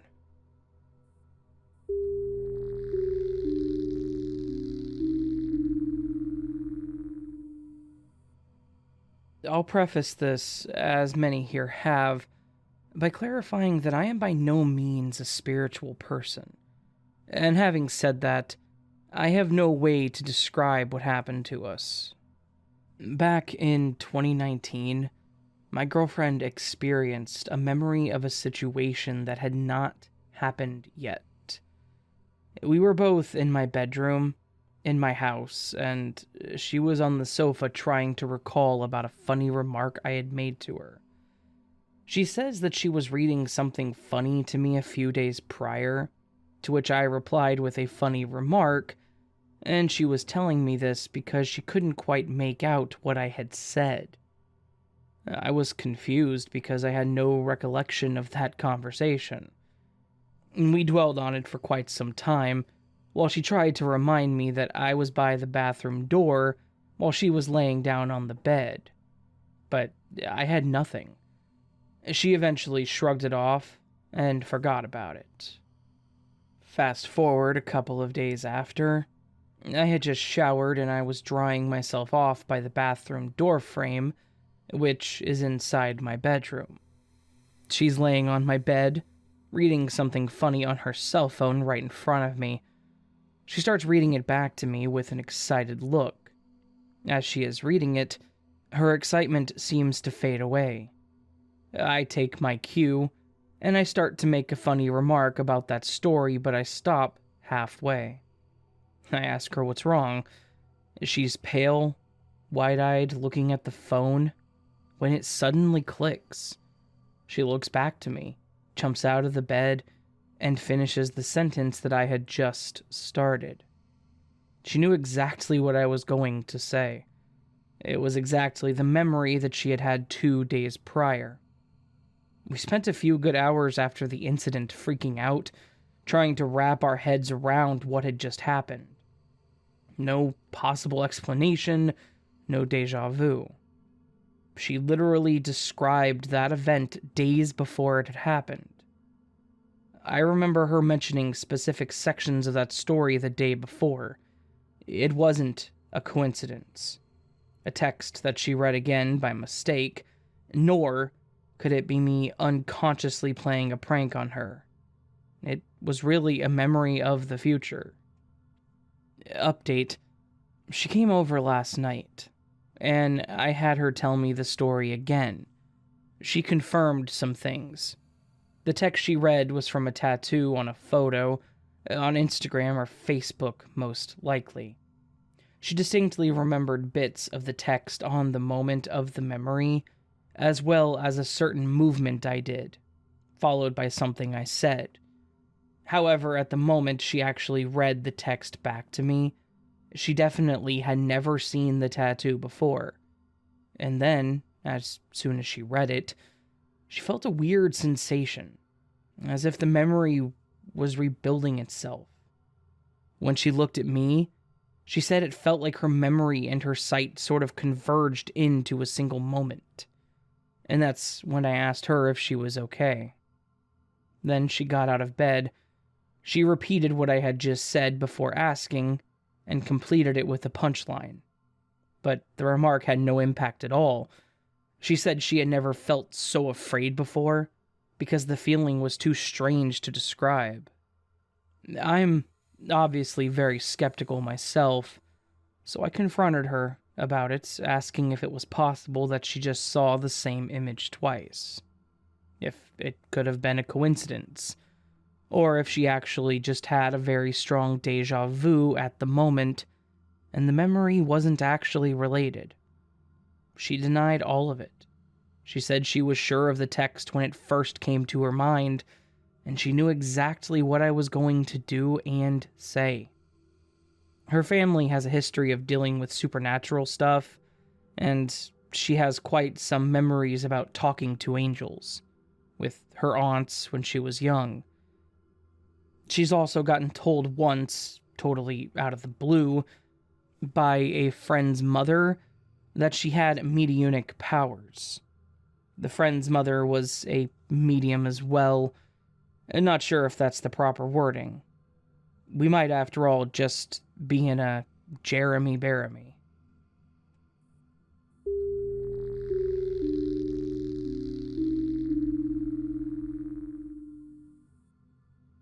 I have a cat named Chip. He's 7 months old and is very curious. Too curious. It's burning hot here, so we have to open the windows at night. I live in a gated community and it's totally safe. Because the windows are open, Chip stays in my room at night while I sleep. I spend most of my time downstairs and he does too. We have a routine that we follow every day for going to bed and getting up. I take melatonin, I grab my water bottle and phone, I fill up my water and I bring it upstairs. I go back downstairs and pick up Chip, and then I bring him upstairs with me. I enter my room with him and I close the door. He goes to the window and I go to sleep. And that's it. I did that. I know I brought him upstairs because my family saw me carrying him and said that he is grown. I know I closed the door with him inside because my mom entered my room to say goodnight, and I watched as the door closed. Chip was in the room. It was 5 a.m. and I couldn't sleep. Chip wasn't on my bed, so I called for him. No answer. I tried again and said, "Chip, come here." Louder. Still no answer.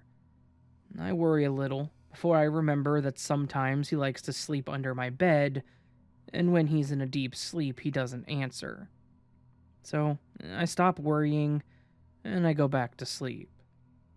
Here's the thing about Chip. He knows his name, and he understands the command, "Come here." He always meows back when I say his name, and when I say "come here," he always answers. I wake up at 9 a.m., and I look around my room. No Chip. I call his name. Nothing. I jump out of bed and search my room, still calling for him. He's not in my closed closet, not behind my nightstand, not under my bed. He's not in my room. I look at my door, it's closed, and it hasn't been opened. I go downstairs in a panic only to find Chip on the couch, resting his eyes. I call out and he answers with a meow.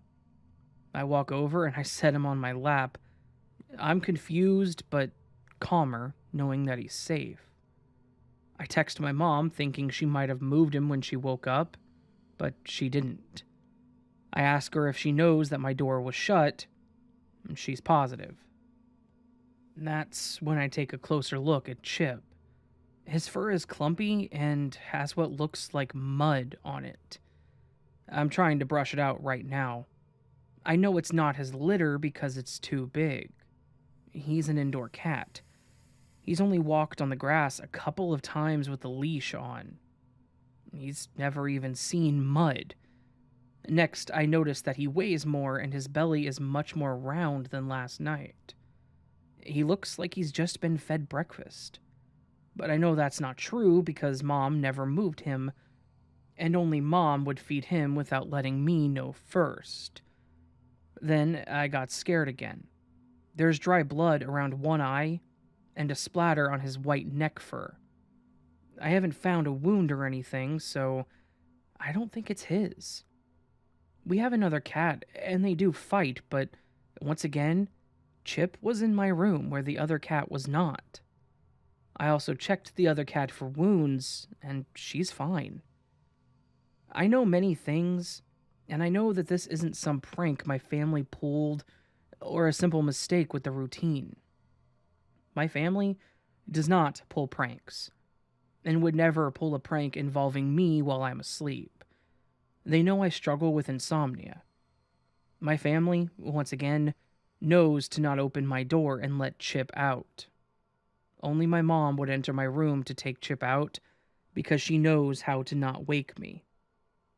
I'm still confused, but I am happy knowing that Chip is safe, and from the looks of it, fed. I'm keeping an eye on him to make sure that the blood isn't his, and am probably going to get him a bath to get rid of the harder clumps of mud. This was not a fun way to start my morning.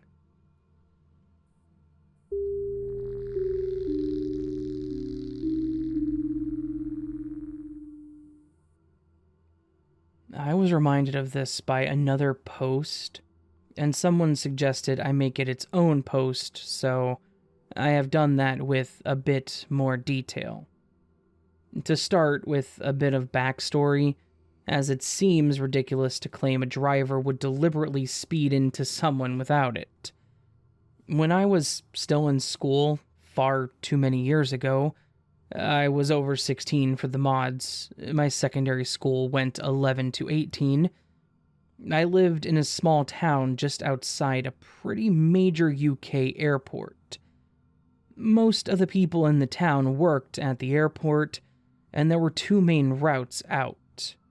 One went past my school on the outskirts of the town, and one went all the way around the back and included a diversion onto the local motorway.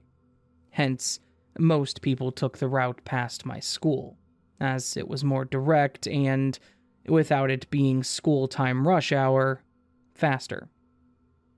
Sadly, my school had a problem with hit and runs, as many drivers, despite the crossings and traffic calming measures, were unable to accept that they would be slowed down by teenagers crossing the road to school.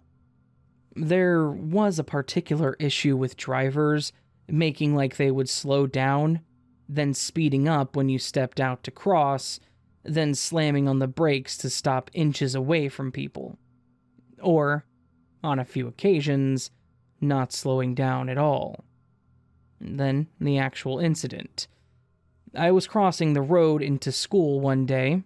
Normally, I took the bus, which dropped you off on school grounds, but I was dropped off by my mom that morning, as she had to go into my sister's primary school, so she could just drop me on the way and save an extra half hour of sleep. She didn't drop me at my school, though. She left me at the primary school, and I walked over. I was crossing the road, and remember seeing a silver car. I'm pretty sure it was a Peugeot, but I'm not sure on the model. Approaching the crossing, and it started making to do the above-mentioned pretend stop, speed up, stop maneuver, but without the final stop part. That is where I have no memory, just the stepping out from the curb with the approaching car. Then nothing. There is no chance it did not hit me, as it couldn't have slowed down in time, and I remember being well aware of this fact, but not being able to get out of the way. If you've ever been hit by a car or in a similar type of incident, that feeling just before it hits you is a moment you do not forget. The next thing I know, I was some ways up the road. Probably lost about 10 seconds of memory, maybe a little more, and I was walking mid-conversation with another girl from school who I know went there and saw around, but had never spoken to. And she was slightly younger than me, so we had never really crossed paths. This was an established conversation, and when I came to, I stopped and was pretty confused. But she thought I was being really weird and maintained that we had been chatting and walking for a while. The school day went as normal, but when I got home, I spoke to my mom about it as I was still kind of freaked out. And she was totally chill about it. She's the type to overreact, so This was strange in itself. She, and I put this down to her being religious, not a paranormal experience, just said that my dead great-grandma had probably saved me and to not stress over it. Still, to this day, I have no idea what happened, and I believe it was some sort of glitch. There is no other way. Nothing pushed me out of the way of the vehicle, and the way I just jumped into a somewhat abnormal situation, like the universe just had to cobble something together to make it plausible, that I would never normally have been there. This makes me think that maybe I shouldn't have been, and the universe had to correct it. I don't know, but it was definitely weird, and it still freaks me out 8 years later to think about it.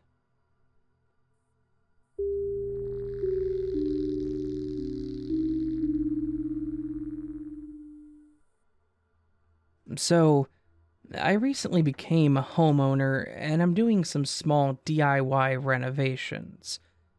Yesterday, I bought a metal 2-step ladder at a local DIY store. It wasn't cheap, but I thought I'll need it the rest of my life anyways, so it's a good investment. I also picked up an online order they had pre-packaged for me. I distinctly remember picking up the bag and the ladder. The bag was in my right hand with my car keys, the 2-step ladder with my left. It was awkward because it was entirely wrapped in plastic, so I dug in my fingers into the plastic bit while carrying it to get some grip, essentially making a hole in the plastic so I could grip the handle inside, if you know what I'm saying. I remember walking outside and placing the 2-step ladder gingerly against my dad's car, and some older lady looking on while I did so. I opened the trunk and put the seat backwards so I could place it flat into the car, and I put the bag in the regular back area. I worked slowly, thinking it was the safest way, as I didn't want to scratch up my dad's car's inside either. I then called my mom to let her know that it was taking a bit longer for me to get home because traffic was quite heavy, and I needed to return these blackout curtains at the discounter because they're too small for the windows I have in my new apartment. I remember quickly glancing behind me in the car while driving to the discounter because I suddenly had this weird gut feeling that the 2-step ladder was missing, or that I forgot it. But I was wrong. It was right there. I dropped off the curtains and returned to the car. I noticed a missed call and called back. It's a woman named Jeanette from the DIY store. She said that she doesn't know why I got called. She takes a moment and asks her colleagues, and no one knows who called me nor why. I speculated with her that I must have forgotten something, but if this is the case, I'll either notice or I'll get a call back.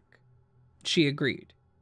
So, I drive home, park, yada yada, enjoy my evening.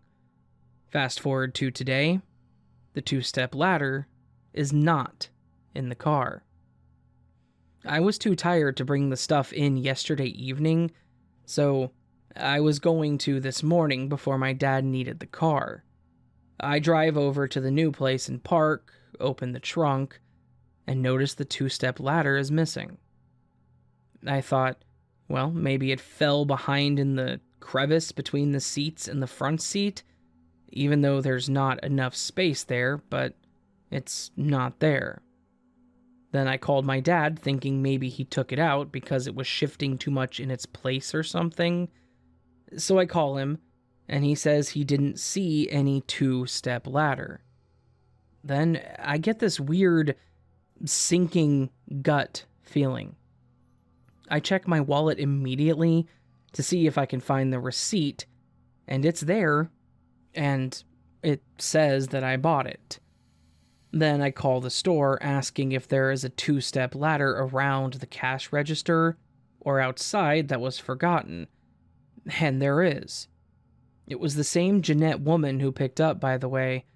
She remembered me from the day before and said the two-step ladder is still there. But the thing is, I don't recall that she and I talked about it, that I'd left it behind. I told her that I was convinced that I took it and laughed it off. But now, I feel super weirded out and uncomfortable. Maybe I just remembered it all wrong or have some intense false memory that I created in my tired mind. Is that possible? Because that would be awfully detailed, wouldn't it? Edit. My mother picked up the ladder for me because I was unable to time-wise, and it did not have any of the plastic broken. I don't know if that's significant somehow. The more I think about this being a possible glitch, the more of this sickening gut feeling I get. Like, I just don't want it to be, because how should I view reality if it is? And how does that affect my life, or all of our lives? It's too much for my mind to worry about when I have to DIY this entire apartment and other life's worries. The version of events where I'm tired and I imagined it all, it just gives me peace, so I'm gonna go with that from now on.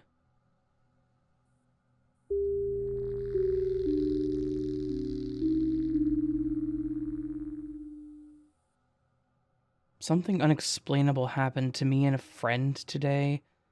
I spent a few hours looking for answers when I stumbled upon this page, and with much comfort, I found that I'm not alone.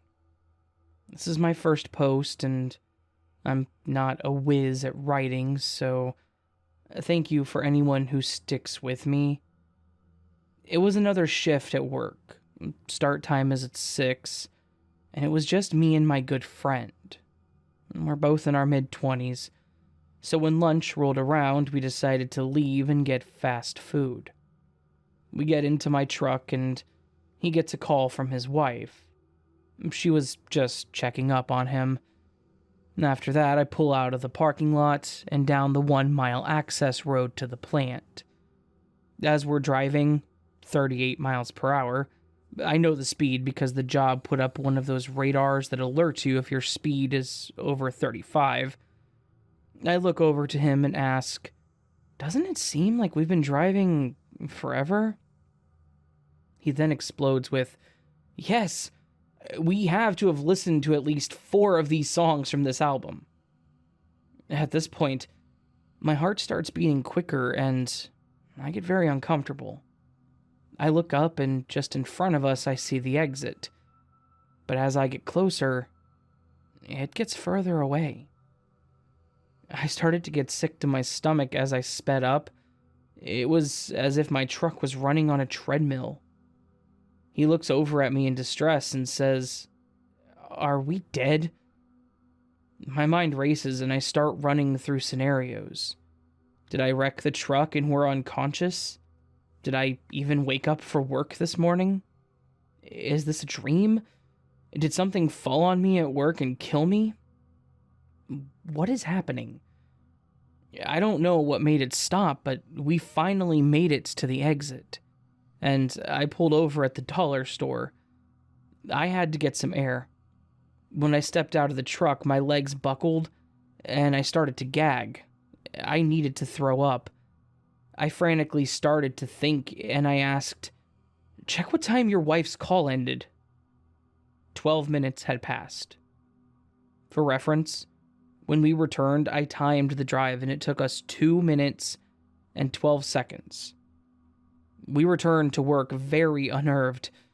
4 hours later, it was time to go home, at 4 p.m. I was nervous. I didn't want to get stuck again. He went out first, and I followed him. I was timing it again. Everything was going fine until we got to the exit, the spot where we were previously stuck. He pointed out of the truck to the left, and when I looked over on the fence, there sat a white owl. and he called me to confirm that I was seeing it too. I'm just looking for answers. Update. Please realize I am back at work today, so I don't have all the time to make a detailed post like yesterday. But I do want to thank everyone for your support and concern. I'll answer as many questions as I can remember reading. First, I also thought that it may have been CO2 poisoning, and that is why I will be buying a detector after work today. Unfortunately, I'm in a position where I can't just go to the doctor. It's hard to explain, but say that I didn't have the poisoning, and it gets reported back to the facility I work at that I had an incident at work and failed to report it. Or that my mental state was no longer suitable for my position. I will update with the results of the detectors. I'm honestly hoping that is what it is. Second, I was asked to look at my Google Maps travel info. Mine was unfortunately off. I've never been a fan of being tracked.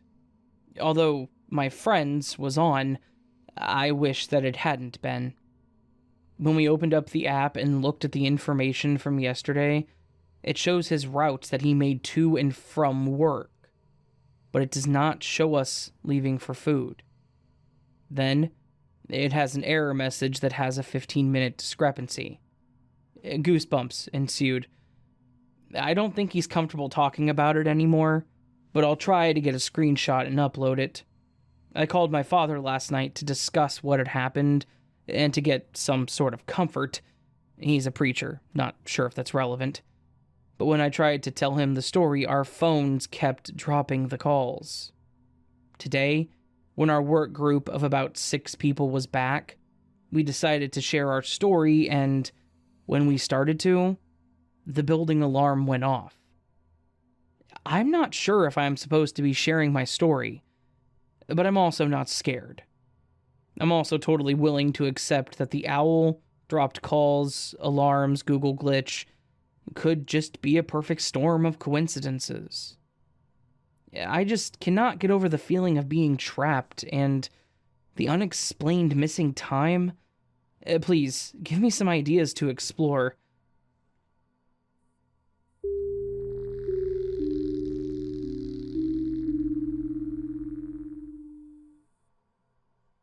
On the morning of Friday the 14th of May 2021, I drove out to go to work, the same street that I drive every single day. At the end of the road on the right, there is a mosque, and it was especially busy. I remember thinking it must be the end of Ramadan, since people are usually only at that mosque after work hours. To my right, there were cars trying to park. Cars lining up to turn into the street of the mosque, a man in front of the mosque in the parking lot, and a man crossing the road from the main street to the street of the mosque. To my left, there had been an accident. Someone drove through a fence of a house. The car was a 4-wheel drive. It was charcoal in color, and there was a police car, ambulance, and a fire truck. I went to message my boss, but thought I should wait until I drive past the police to pull out my phone and use Siri to send a text. I drove past the accident and then messaged my boss saying, "Sorry, I'm going to be late. I was stuck in traffic because someone drove through a fence of a house." I still have this text message. I went about my day, got to work, and when my boss and I spoke about the incident, and she and I were looking on the internet to find a mention of the accident, however, there was nothing we could find. My boss said, it may be because no one was injured, and we left it at that. That night, my husband came home around 9:30 p.m. as he was doing a late shift. We were on the balcony, debriefing about our day, as we usually would, and I say, I actually got to work late today because there was an accident across the road from the mosque, and even more traffic because of everyone going to the mosque. He replied with, "The mosque? Which mosque?" I explained to him that it's the one at the end of our street, to which he responded with a puzzled look and said, "That's been demolished for a while." And I looked at him like he was crazy. So I explained the scenario, and I said there is 100% a mosque still there. People were walking into it this morning. Anyway, he said, "Okay, jump in the car, let's go. You'll see there's no mosque, it was demolished." We drove up the road, and he was completely right. The mosque was demolished, and it's been demolished for a while, because there's a fresh concrete slab there. We later found out they demolished it on April the 30th of 2021. Also, the house across the road from the mosque that had the car drive through the fence was completely undamaged, and the fence was even different. It was a more modern beige steel fence. The fence I saw was a low one made of red brick. I broke down in tears and I walked up to the temporary fence that surrounded the demolished worksite to put my hand through it as if I was going to feel some sort of veil. I was a little hysterical.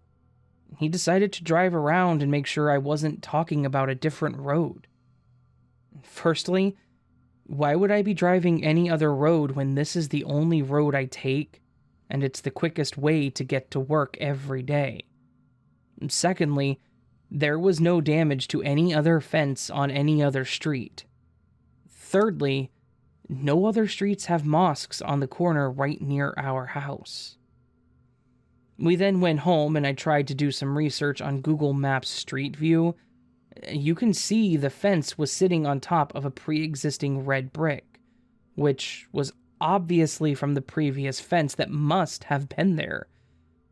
This led me to believe that the morning's happenings were all from the past. We also tried to find out if there was ever an accident there, but I couldn't find anything on Google regarding an accident on that street or into the house's fence.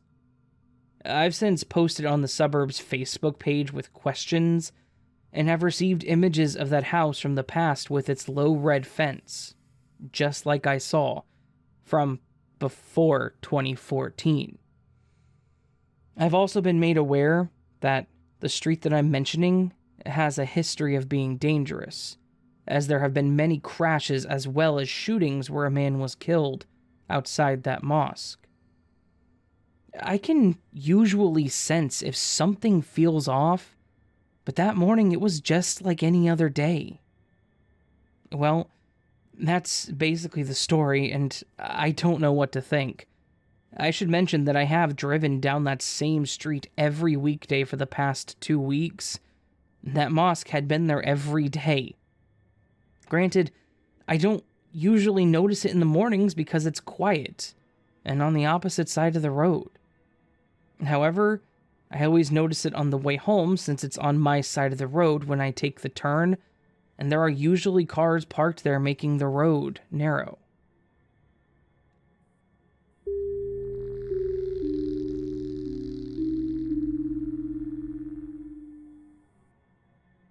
Let me start by saying that I'd previously posted this in r/Mandela Effect, but it was removed due to being off topic.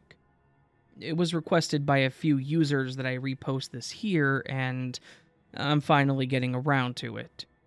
I'll be as honest as I can, and will tell this account as straight up and factual as I can remember. I understand that it sounds fake, and all I can say is that it happened. So, to start off, in late 2019, my wife was in the last year of nursing school. Her birthday is in December, and as a gag gift, I bought her one of the giant bottles of hand sanitizer, like the big ones with the pumps on them.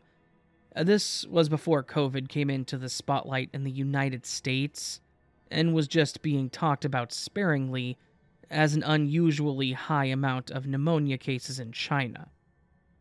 With her being a student in many different hospitals and nursing homes, This giant bottle of sanitizer quickly became the partner to our welcome rug inside the front door, on a table, of course. When COVID hit, we started using it a bit more, obviously. We didn't go overboard though, because this was during the time of hand sanitizer, and of course, toilet paper, being a lot harder to get in the States. By the time we were getting down to the bottom of the container, it was still difficult to find, and we both weren't necessarily too insistent on buying more, since we practice regular hand washing. At the time, we were restricted to one income so she could focus solely on school, and I didn't really have the money to go buy another container either. Prices were high. One night, before bed, we both noticed that we were about out.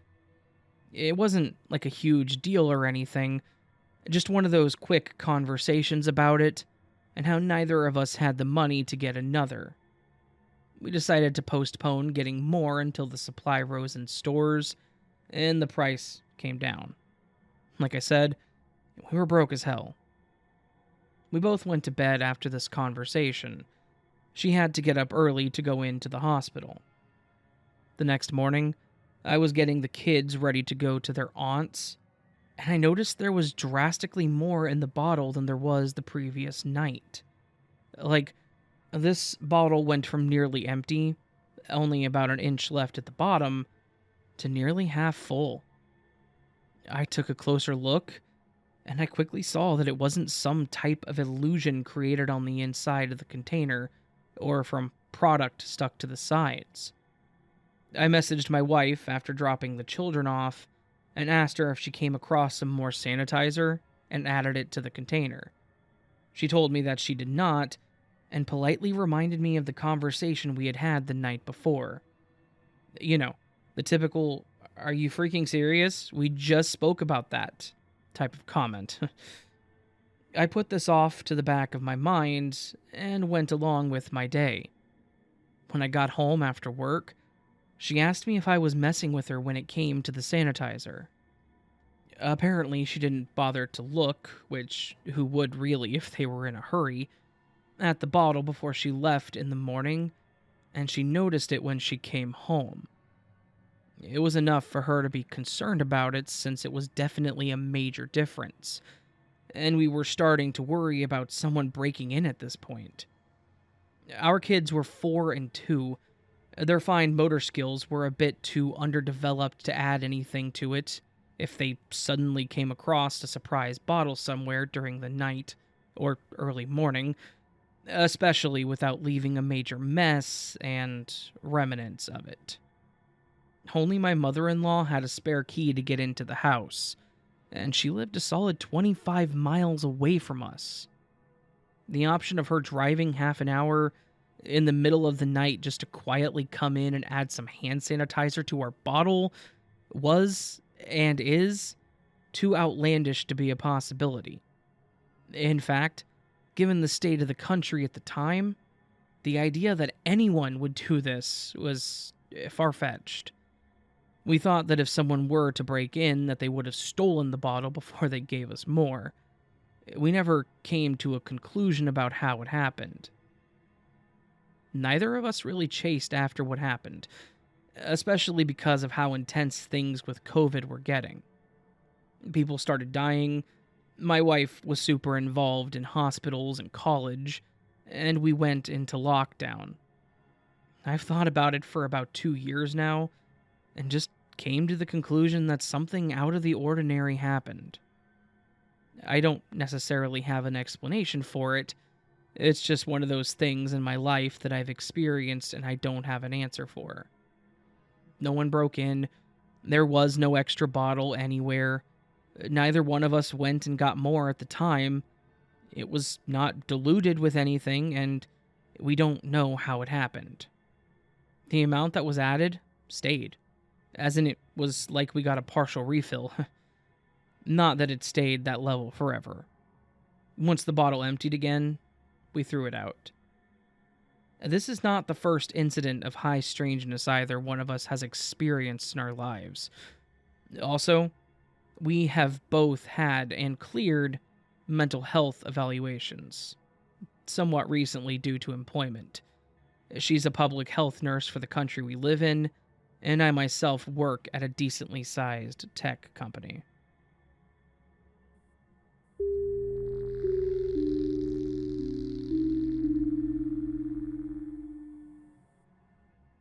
I have a bit of a strange glitch story that happened to me a while back. And I seriously cannot make heads or tails of it all if I'm being honest with you. It's one of those glitch stories that could be explained as a false memory, but I don't think it's that. I think it's more along the lines of I shifted timelines, or the timeline shifted me, or something like that. It's just weird. Let's put it that way. So this all took place back in about 2016. I live about a state and a half away from my hometown and my parents. Because of this, I don't get to see them too often, and when I do, it's typically a pretty big celebration.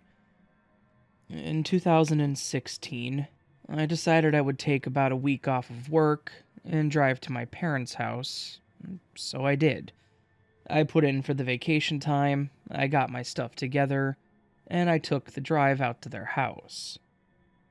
They were surprised to see me, and I was surprised to see that my father was walking with crutches. After I got settled in and got into the guest room, I came back out and I asked my dad what had happened. He then goes into telling me that he broke his ankle. Apparently, he was in the garage on the stepladder and was getting all the Christmas decorations down from the in-ceiling shelf, and he had pulled most of them down and was trying to pull down the old family fake Christmas tree, and as he was, the stepladder where the plastic had connected to the metal had given out, and he fell. When he fell, he landed on his ankle and had broken it. I thought it was a crazy situation, and it really sucked for him since he wasn't going to be able to put up all the outside Christmas lights. Because he wasn't going to be able to decorate outside, my mom and I spent the time putting the lights up inside, setting up the tree, and we made it a very nice, decorated Christmas. Moving on from there, it was a nice time. I enjoyed spending time with them, and it was one of the best Christmases we've had. Unfortunately, I had to go back home not too long after, and get back to work. I went back just before the new year, and I went back to the office and back to my boring life. Things kept going normal for about 7 months, and then I think I shifted timelines, because that's the only thing that I can think happened. In the first week of July, I randomly got a phone call from my mom in the middle of the day. I answered it, since she typically never called me during the day, and she was incredibly frantic. I asked her what was going on, and she tells me that my father's in the hospital because he broke his ankle, and he was going to be down for a few weeks because of it. I sighed heavily and asked how he did it this time. She paused and asked me what I meant.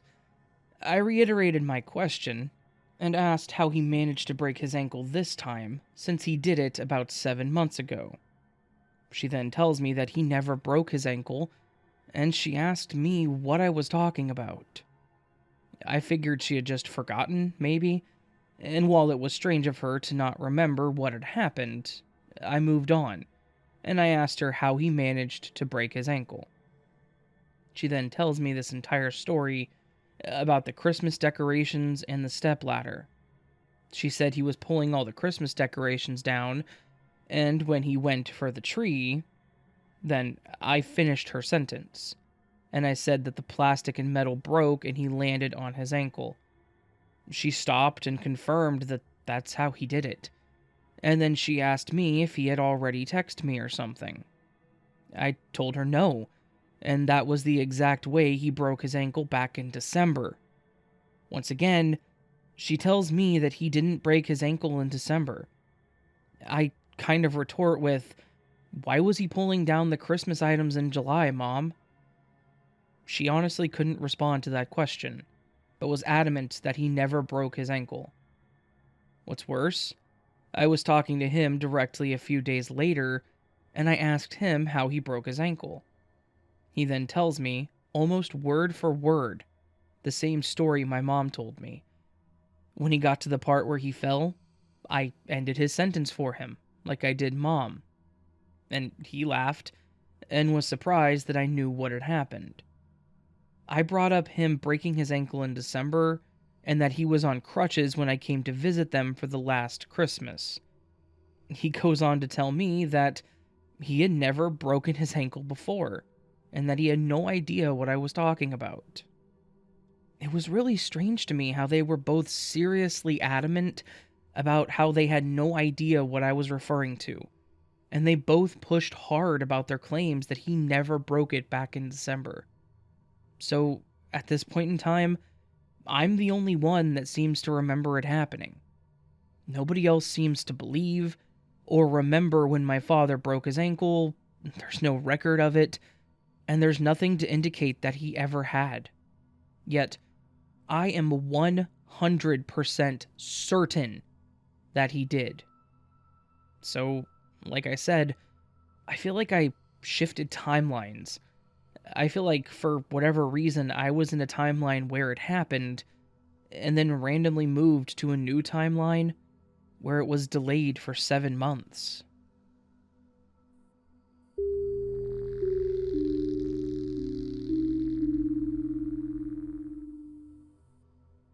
This all happened about 20 years ago, when I was 16, but I remember it like it just happened, because it freaked me out so badly. I've never seen anything like it before and wouldn't have believed it if someone had told me, but I witnessed it myself and have never been able to find a logical explanation. Please excuse the level of detail, but now you'll know everything about the situation that I do. I was a huge, boring nerd. I still am. So I was lying in bed reading The Complete Idiot's Guide to Learning Latin. You can look it up online to see how it looks. Big, orange and white book with black print, like a textbook sized. I heard my mom call me from the living room, so I sat up and glanced around for something to use as a bookmark, since I was always very careful with my books, and refused to dog-ear the pages. I didn't see anything handy, and my mom called for me again, so I knelt down next to my bed and carefully tented the book on the floor at a steep angle so that the spine wouldn't take damage. Then, I opened my door and walked out. Our house was a 3-bedroom, not very big. When I walked out of my room, I turned left and went down the hallway, past my brother's bedroom, which was closed. He had a habit of pacing his room while he talked on the cordless phone, and I could hear him doing just that as I walked by.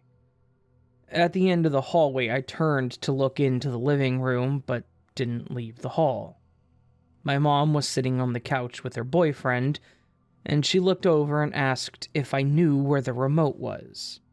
I said I didn't. She said okay, and I walked back to my room. I was gone, maybe 45 seconds at the max. I walked in, closed the door, and turned to walk over to pick up my Latin book. But there was nothing there. It was gone. It was so unexpected and impossible that I just froze. It was like my brain couldn't come up with any possible actions to take in this situation, so I just stood there, staring blankly. There were only 4 people in this house, one of which was me. My brother didn't leave his room during those 45 seconds. I would have heard his bedroom door open, and I'd have heard him stop talking. He has a very deep and rumbly voice. My mom and her boyfriend were getting ready to watch a movie in the living room. Even if one of them had tried to pull a weird random prank, by taking the book, they wouldn't have had time to pull it off unless they'd literally been running, which I would have seen or heard. It's not like anyone could have broken in to take it. The previous owners had been burglarized once, so they had burglar bars installed on all the doors and windows. Our joking nickname for our house was Fort Knox.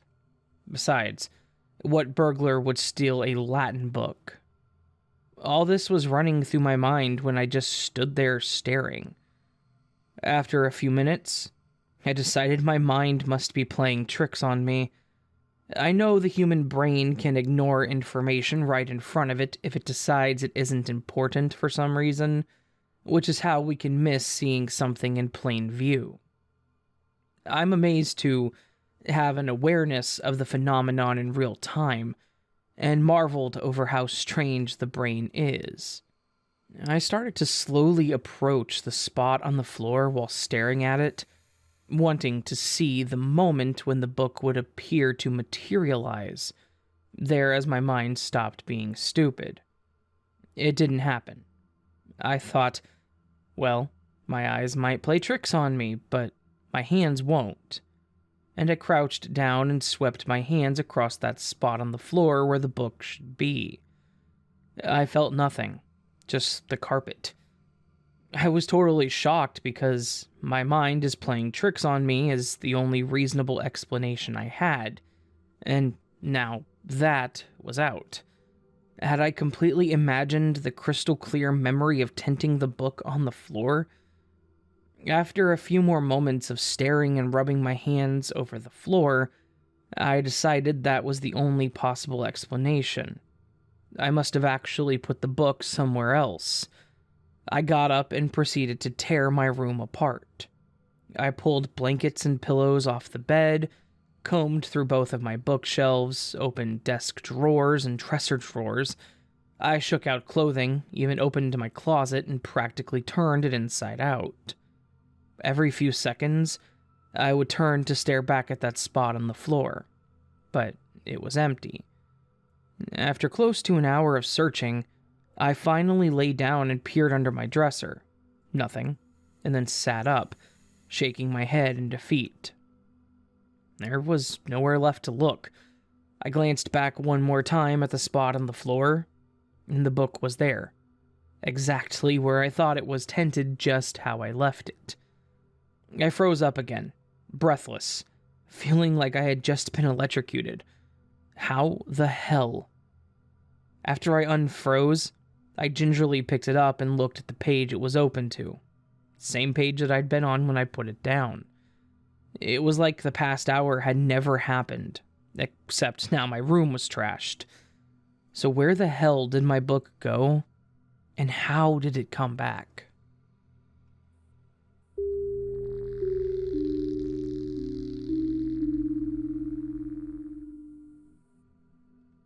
This happened the other day at my sister-in-law's wedding. This wedding venue is on an old farm out deep in the country. The owners also have a big renovated farmhouse on the property to rent out instead of using a hotel. Well, my in-laws rented the house out for all of their kids and significant others so that we didn't have to take a shuttle to a hotel. After the ceremony, and before the reception, I brought my toddler inside the house to feed him a snack and to let him cool off. Right next to where we are sitting is the dishwasher. The dishwasher isn't on, nor has it been on since we've been there. No one is in the house, and noise echoes easily throughout the house. I'm organizing my toddler's diaper bag, and I decide to take some stuff upstairs to our bedroom before going back out to the reception. I grab my kid, and I take him up with me, and after a minute or two, we go back to the kitchen to grab his diaper bag before heading back out. The moment we enter the kitchen, I noticed the dishwasher was running and was currently on the wash cycle. I was lost since no one came inside.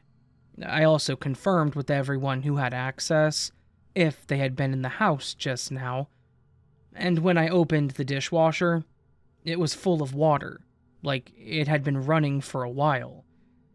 I canceled the wash and I let it all drain. I had a feeling that maybe the house has something paranormal in it. I heard loud noises when no one was in the house, but I couldn't prove if it was someone or not, and I personally believe in that stuff. But with how much water was in the dishwasher, it made it seem like more of a glitch in the Matrix than an accidental dishwasher start, or something paranormal.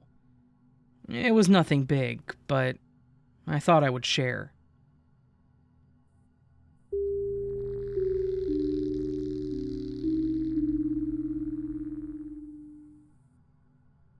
I can't explain this, and my employee is as bewildered as me. I work in a kitchen, and I was standing in front of a wire shelf with a sharpie marker and some masking tape, and I was labeling some lids that we were going to place on top of buckets of ice cream.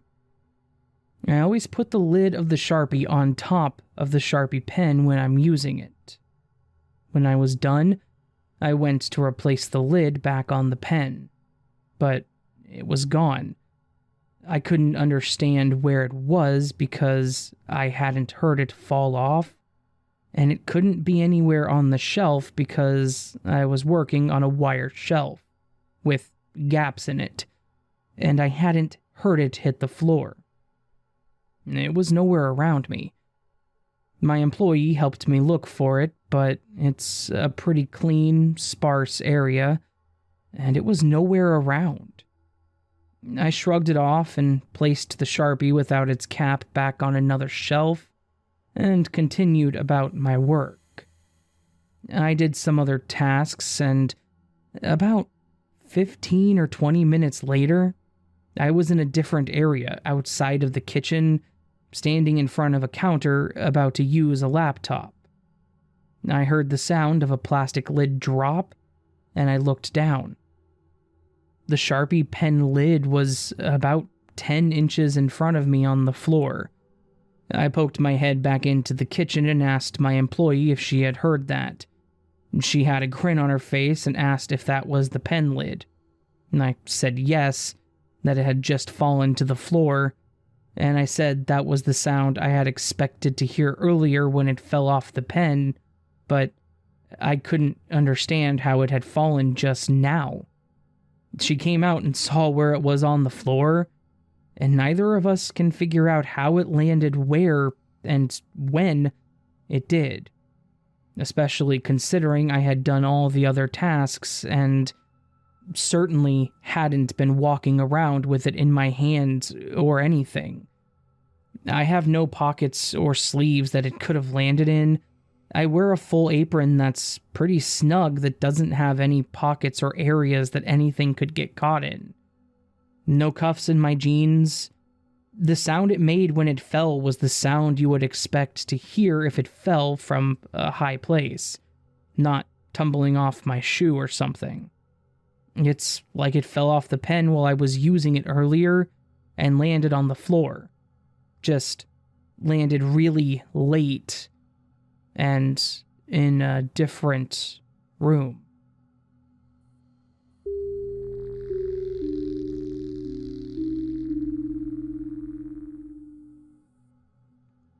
I was reminded of this when I read another Redditor's elevator glitch earlier today. This happened to me 2 years ago, while I was an undergrad. I had to visit an office on campus and retrieve some documents about an honor society, so I made my way over to this towering, tacky 1960s building that housed our history department. I was accustomed to visiting this building. At least one of my classes met inside of it every day. There were 2 elevators accessible from the ground floor, but one had been out of order for the entire semester. The power of the elevator had been completely shut off to prevent both students and staff from using it. Signs were taped to its closed door on every floor to remind us. I collected my documents without incident, but as I approached the elevators to travel back down to the ground floor, the one nearest me opened abruptly. I flinched, but thought it was lucky that I wouldn't have to wait for a ride. A woman in business suit attire emerged by her lonesome, carrying an abundance of files and striding past like a speed demon. Even though I was practically flush against this elevator's door already, it closed so speedily after her exit that I couldn't make it inside.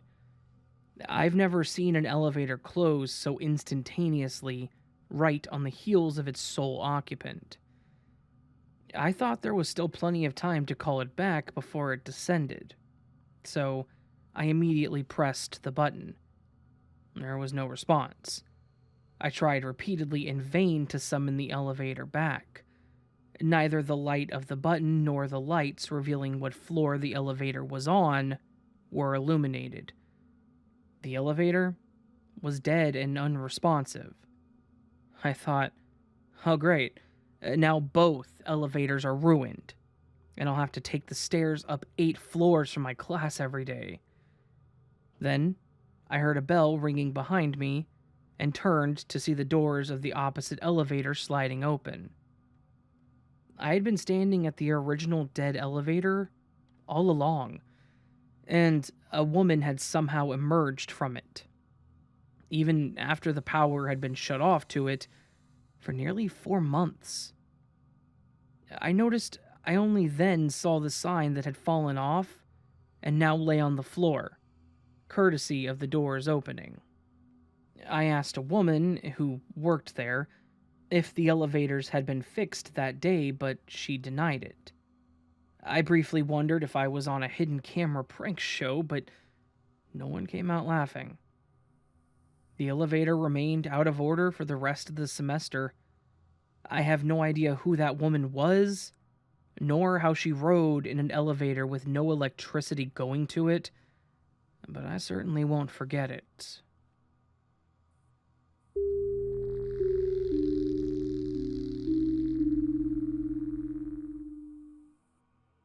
This happened to me this morning when I got into work, and I have no idea whatsoever how it happened.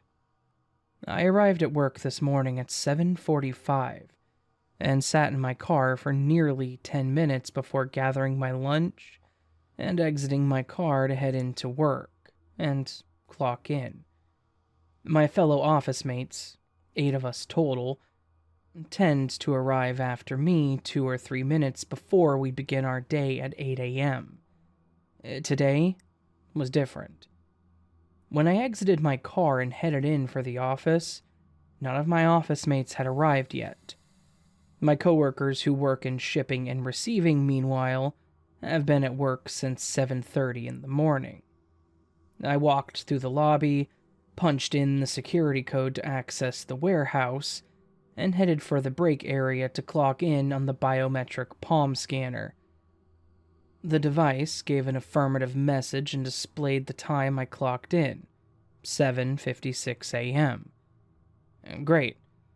I opened the refrigerator door and placed my lunch towards the back of the top shelf before heading to the one and only stairwell to my office.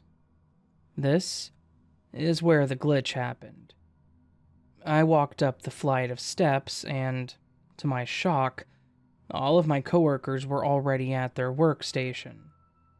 I asked, completely startled, "When did you all get here?" They looked at me confused. Claire, our marketing manager, said we've been here for an hour. We're about to head into my boss's office for the production meeting. Where have you been? Still shocked, I said, "Where have I been? It's only about 3 minutes before 8:00, as I gestured towards my workstation. The time on my lock screen said 8:58 a.m. Somehow, I lost an hour of my time walking up the stairwell to go to my office. Does anybody have an explanation for how this could have happened?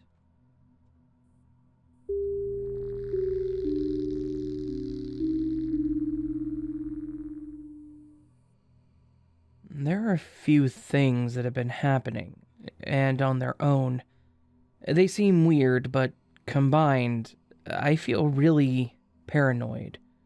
And honestly, I have no idea how any of this could happen.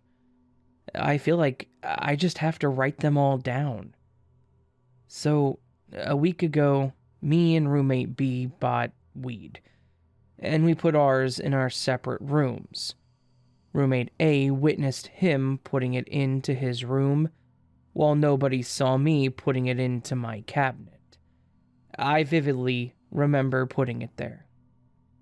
I went to sleep right after. The next morning, all of it's gone. We looked everywhere, but it's nowhere to be found.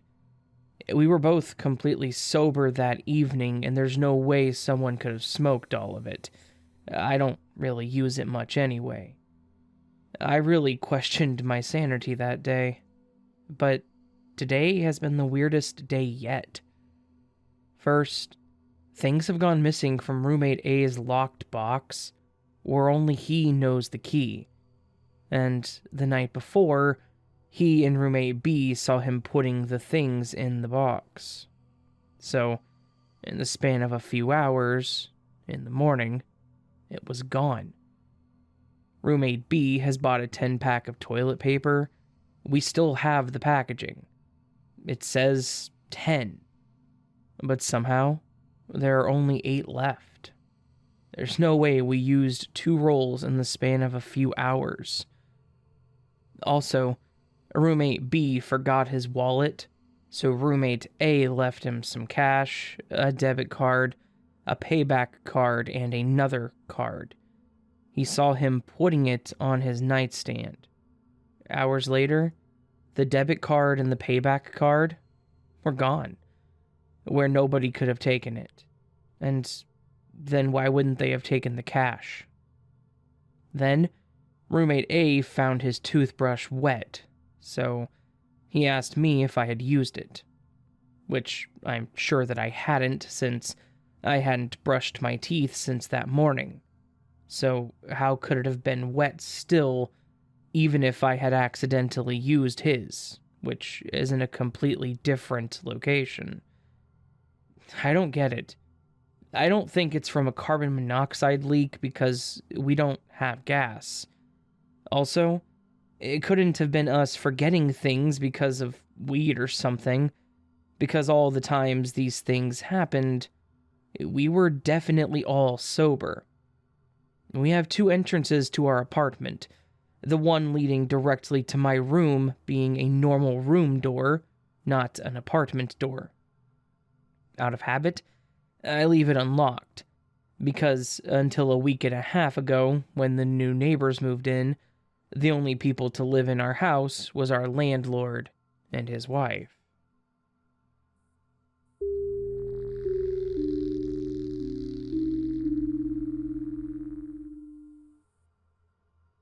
I've struggled with this situation, going over it in my head for months now, trying to make sense of it all. Finally, I decided to share it here just to get it off my chest and to tell someone.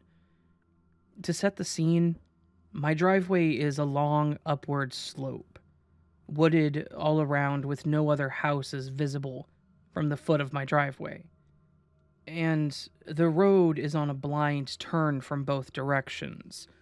Cars love to travel at high speed around this bend. It's a popular road to drive on sunny days because it's winding and oceanside. It was a stormy winter morning back in January or February of this year. I can't remember exactly. But I glanced out the window and there was a car stopped in the middle of the road, looking blankly up my driveway. I thought this was incredibly strange, as he was likely to cause an accident at any moment. I got up from the couch to take a closer look, and by the time I reached the window, the car had left. I looked a little closer down the driveway, and I noticed a single set of paw prints coming up the driveway and leading into the woods. I thought that maybe this was a stray dog, so I threw on my boots and went outside to follow the tracks. As I got a little closer, I noticed that they went up and over the hill through the woods to a neighboring street. I followed the tracks up through the woods when suddenly the paw prints stopped and human tracks began, all going the same direction and all along the same line of travel. I couldn't really believe what I was seeing. I looked over and over to see if I could tell if the tracks were doubled over, but there was no evidence of that at all. I'm no tracker by any means, but there were clearly defined boot prints in the strides, following the last paw print, and they continued until they hit the pavement. I go over it in my head fairly often, just thinking about what I saw, and how it doesn't make any sense to me. Has anyone encountered any sort of situation like this?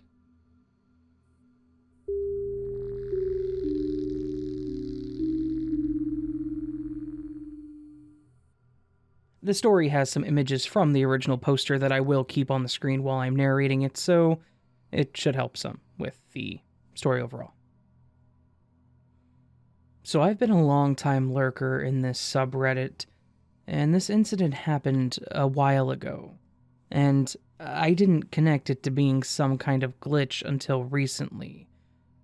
So, to preface this, our washer at the time had a broken lid striker, which is what is needed to engage its lock. It had snapped in half because the lid wasn't closed properly and too much weight was put on it. I kept the piece of the broken striker as I would need it to operate the washer. So, with that out of the way, here's the glitch. I was doing my laundry and trying to fit the striker in position so that the lock would engage. Well, fumbling around with it, I went to press the start button and let go of the striker. When I let go of it, it fell to the floor.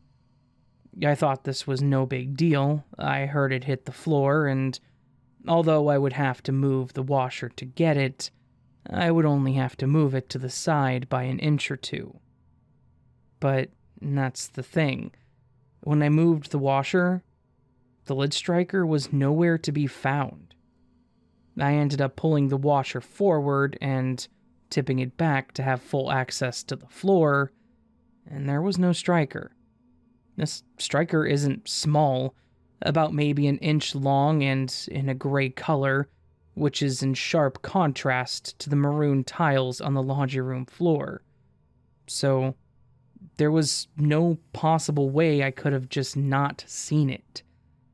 I set the washer down and put it back in place, and then moved the dryer about 4 inches from its place to see if the striker had somehow bounced beneath it. Which would have been very unlikely, considering it's made of plastic and has no round surface area. I checked under the dryer and saw nothing. I checked behind the washer and dryer as well for a solid 10 minutes, and I couldn't find it. So, where did it go? There are no holes or cracks in the floor, nor any holes in the walls.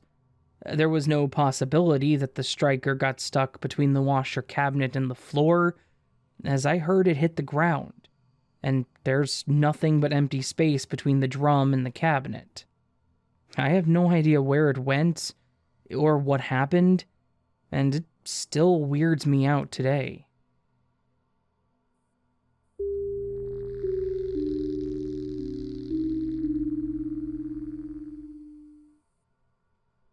This is an experience that has haunted me for maybe 8 years. I was in high school. I was standing outside of my dad's house on the lawn at night. I had noticed the moon was very clear and full, and I wanted to go stare at it. I was by myself. The moon was directly overhead, so I tilted my head back to look at it.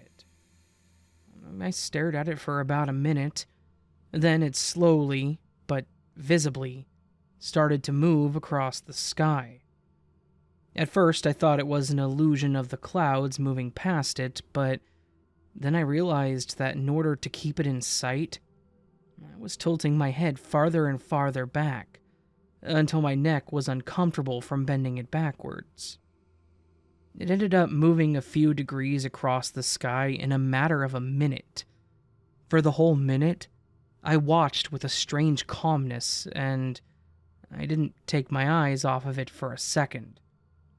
I think I was in disbelief and couldn't stop watching because it was so insane. After a minute, I realized something was really wrong, and I started panicking. I have a panic disorder. Here's where it continues to be weird.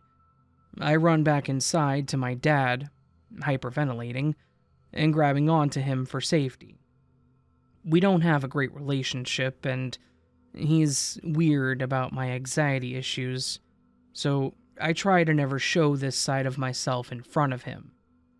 He said, "What happened? What's wrong?" And I choked out, "The moon moved across the sky really fast."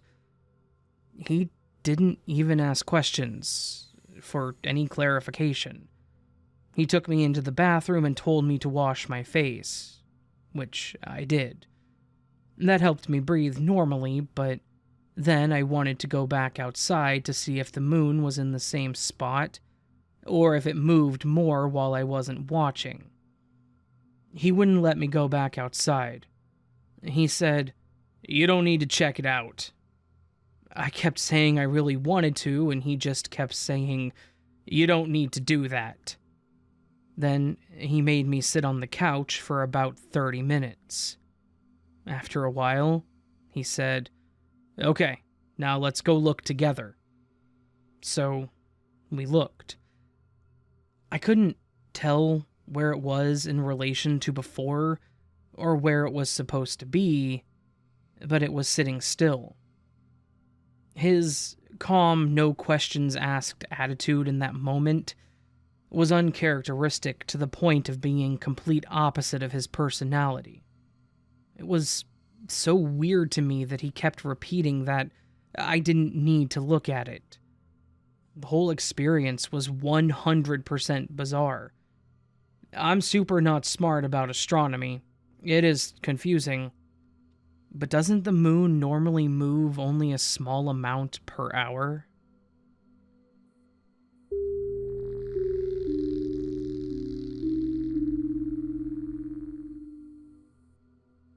When I was a kid, my parents had plates that were given to them as a wedding gift. After many, many years of use, the plates had started to chip and break, so they decided it was finally time to buy some new ones. I can't remember whether it was my mom or dad that picked them up, but I remember they were Corel plates from Walmart. They were very distinctive. They had green vines around the edges with violet hearts. For a while, maybe even years, we used these plates.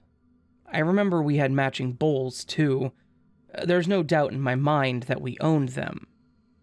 I'm not sure when exactly the realization hit me, but a few years ago, I noticed that I hadn't seen those plates and bowls in a long time, and that the ones from their wedding were back in use again.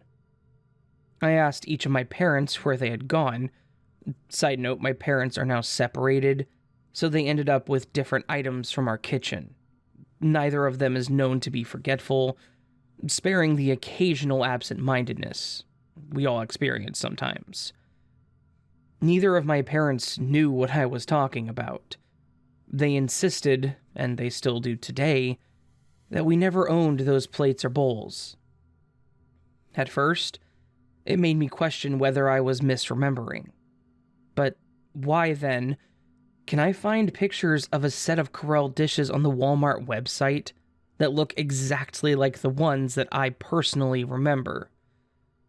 This isn't just some case of me remembering a random set of dishes that I've seen, and then confabulating that my family owned them for years. That's much too long a time for me to falsely remember something so specific. I mean, as strange as it sounds, I even remember how the texture of the pattern on the dishes felt. I washed them many times. I ate off them and I'm pretty sure I even broke one. So, why do my parents have no memories that we owned them? Are they both misremembering years of using these dishes, or did something in the universe shift ever so slightly that we never even purchased them? I don't know. You tell me.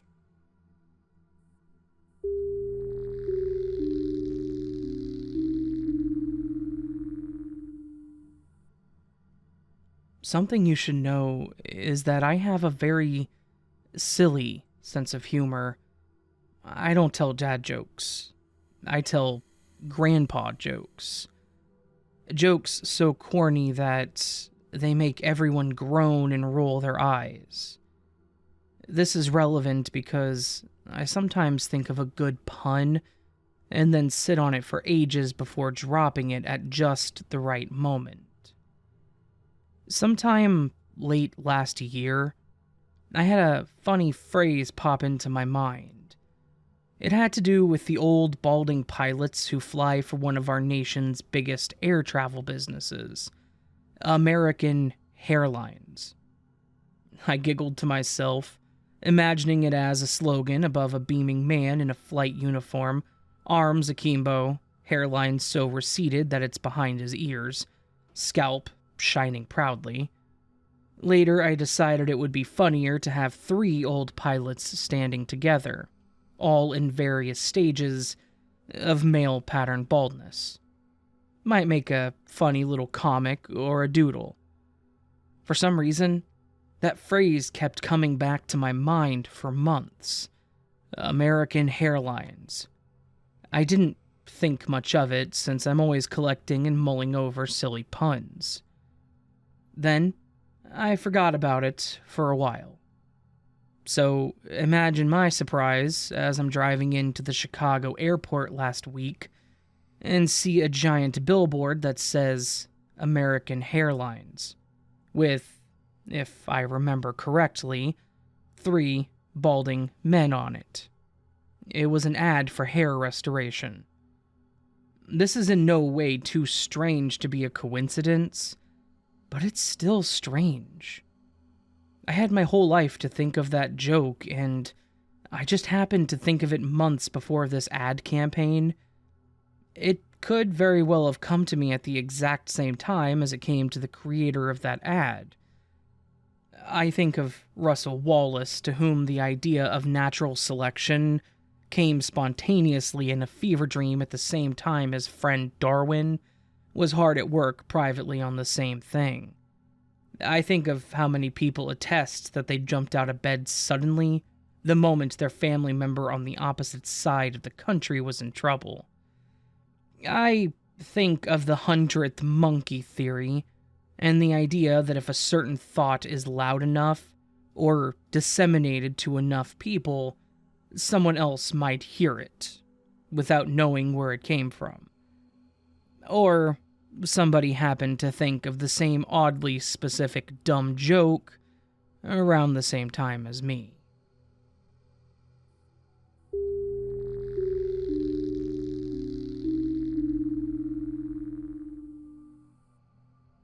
Okay, so this is super uninteresting compared to a lot of the stuff here, but I just remembered it as I was reading through this. I was thinking if I had any relevant experiences, and I think it fits. It was like a month or 2 ago. I was getting 2 pills that I take before bed, and since I couldn't remember if I had taken them that morning, I poured them out and counted. Not weird for me, especially since I have messed up before, so I often hyper-focus on the amount. Well, I did when I took 1 each twice a day. And I just checked to see if they're even numbers.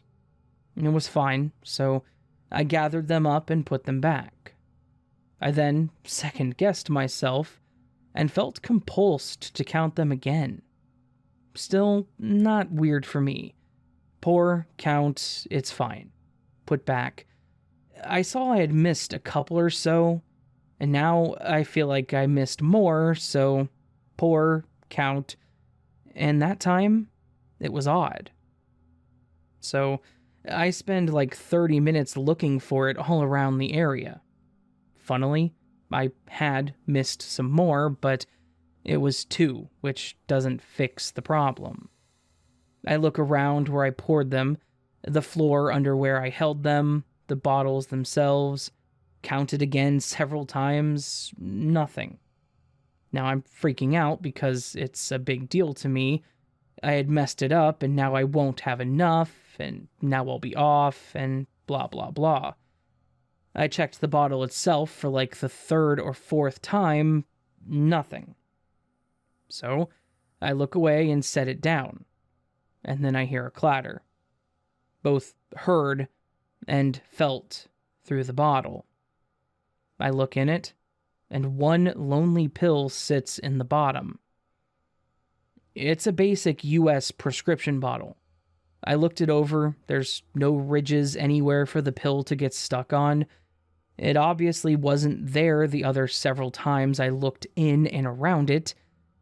I couldn't and can't come up with a reasonable way it fell into it. Well, technically I have an idea, but it's more like an interpretation that's logically insane and doesn't actually explain anything. But kind of works for me personally due to other experiences and beliefs. So, hopefully this fits. Any ideas to make it reasonable? I cannot stress enough that I can't find a way for it to have been there the whole time, or whatever, or like it fell off my hand or something without me noticing. Not any type of poisoning. This is pretty isolated, and I have several sensors that happen to be right next to the bathroom. Again, sorry if this boring occurrence doesn't fit, and for my Valley Girl light way of speaking.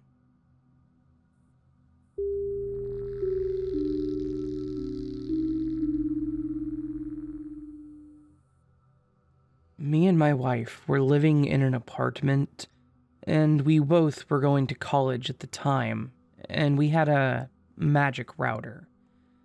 I found out as soon as we moved in that I could get a good $20 a month for the first year of service. I call them, and they charge my card instantly, and my internet is on.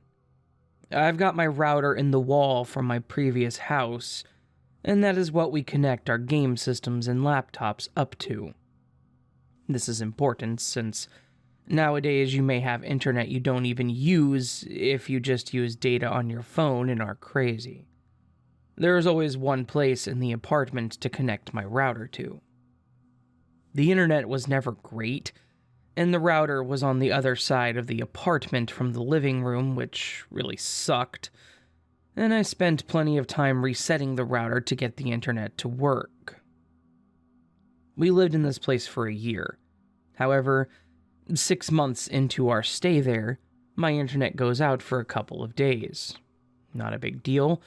I call the internet provider to bring a guy out to fix it. He comes out, and he checks our outlet. No internet. He goes to check inside, and there's no cables connected to it. Checks the basement. No box connected that would have connected to the main internet. No place for it to have even been in the past. He checks the past on the place and said that they never set up internet in this apartment in the past, so it never had a box or wires connecting to my second-story apartment. He would have to string it up 2 stories to the wall to get the cord through.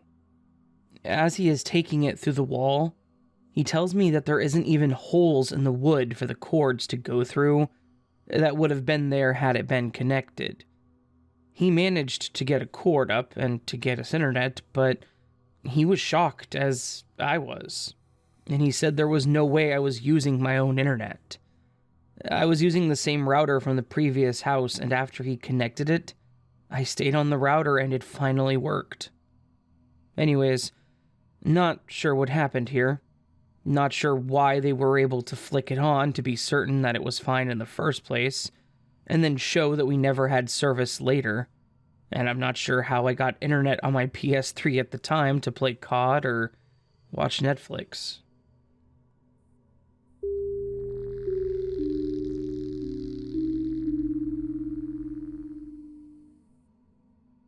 The weirdest thing happened to me about a year ago. Me and my boyfriend were out drinking and enjoying Saturday night. Unfortunately, right before going home, we had a nasty fight. We were both so angry that we couldn't even agree on the path that we should choose to walk home, so we walked two separate ways to cool off. He chose the longer walk, I chose the shorter one that goes through my big maze of an estate. I was about 10 minutes away from my house when, all of a sudden, I find myself talking to a man on the street. I was so angry and focused on my walk that I didn't question it. He was a bit cold. He didn't even look at me in the eyes first.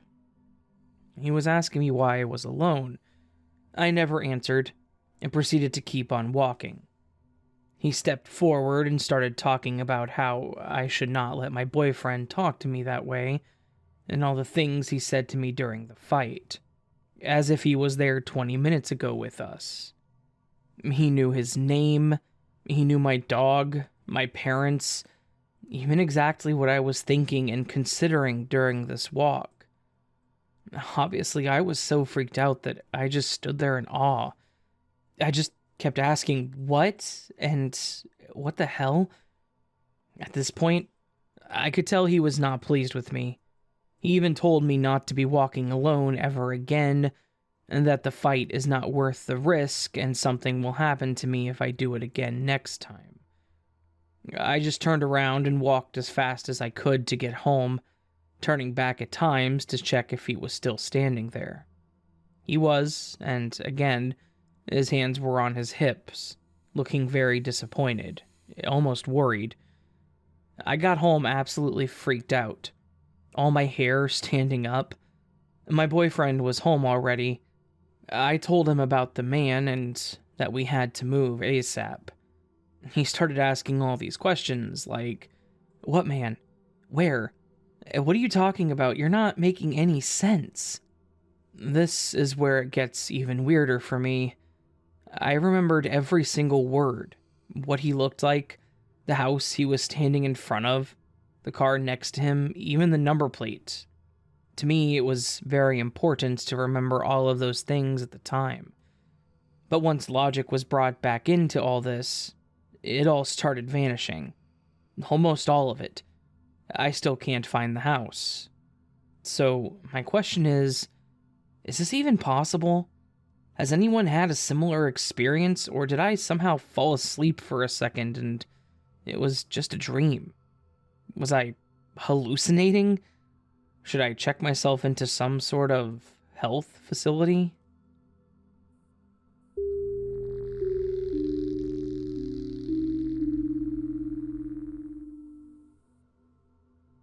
I recently met up with some old friends, and this story from 20 years ago came up. It's something I've never forgotten and have never been able to explain. Before I begin, I want to make it perfectly clear that none of us were drunk. There was no alcohol involved in this story whatsoever. A bit of setup. I live in a small town in England. The road I lived on at the time runs parallel to the high street, with several pubs and one nightclub. Another road runs vertically to connect the two. Think of a capital I with the lines on the top and the bottom. The local nightclub is at the bottom of the I, and my flat is at the top. It's a straight road, 10-minute walk from one end to the other. And this is important. On to the story. Myself and 4 friends found ourselves in the local nightclub at around 11 p.m., stone cold sober, and we were queuing at the bar to get our first drinks of the night. Just before we got served, there was a power cut. Emergency lights came on, everyone was escorted out of the club. The whole town was out. It was the middle of winter, so we decided to cut our losses and walk back to mine, and then finally have a drink. It was no later than 11:45 at this point, probably a bit earlier. We started the walk back to mine. It was incredibly dark and eerie, so we did what I think anyone would do in that situation. We tried to scare the crap out of each other. The walk was otherwise uneventful. We got back to mine, and after fumbling around in the dark looking for a light source, we settled in, and I started making us some long-awaited drinks. That is when one of my friends asked what the time was. Thinking it was just another spooky story, I waited for the rest of it. I remember her voice chilling me when she said, "No, seriously, what's the time?" We all looked at our watches. All watches were showing 3:20 a.m., except one which had stopped at 1:05 a.m. We don't know if that's important because sometimes watches just stop. None of us remember anything unusual aside from the power cut, but somehow we lost around 3.5 hours on a 10-minute walk. While talking about this, my friends and I did create an approximate timeline of that entire evening to see if there were any gaps we could fill. Some of us remember things others don't, but it was 20 years ago, so I figure that's normal. We mostly recall it the same, and none of us have any idea where the 3.5 hours went. The whole night was weird, but explainable up to that point. The timeline does explain why we were sober. I haven't included it due to the length and that I don't believe any of it's relevant to the actual events, but I'll update if anyone's interested.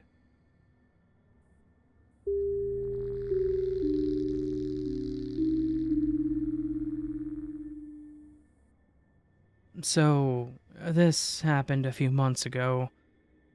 I was driving back home from a late dinner with my girlfriend, and for our weekly date night dinner out. I was driving my lifted older truck and was cutting through a neighborhood to bypass some traffic. Essentially, just stop sign after stop sign. We approached one stop sign, and I noticed a car coming from the right. And as I always do, I made sure to check if it's a four-way stop or a two-way with the pass-through. Just in case, I don't make the mistake of assuming it's a four-way. But this one was a four-way, so cool.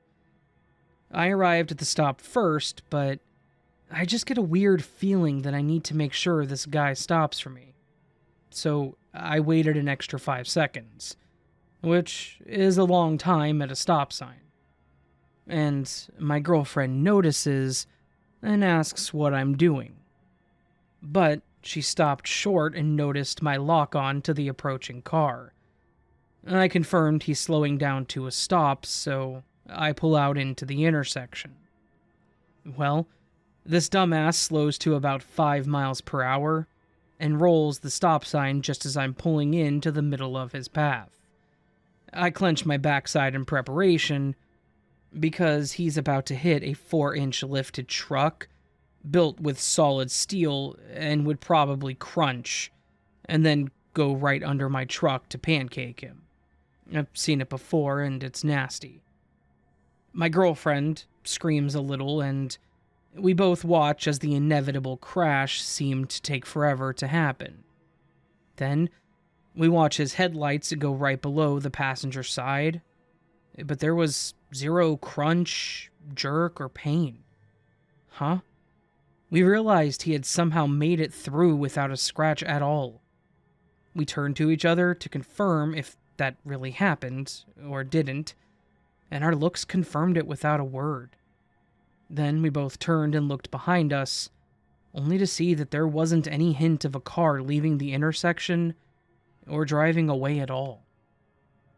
We still cannot explain it, but I tried not to think too much about it because at least it didn't happen.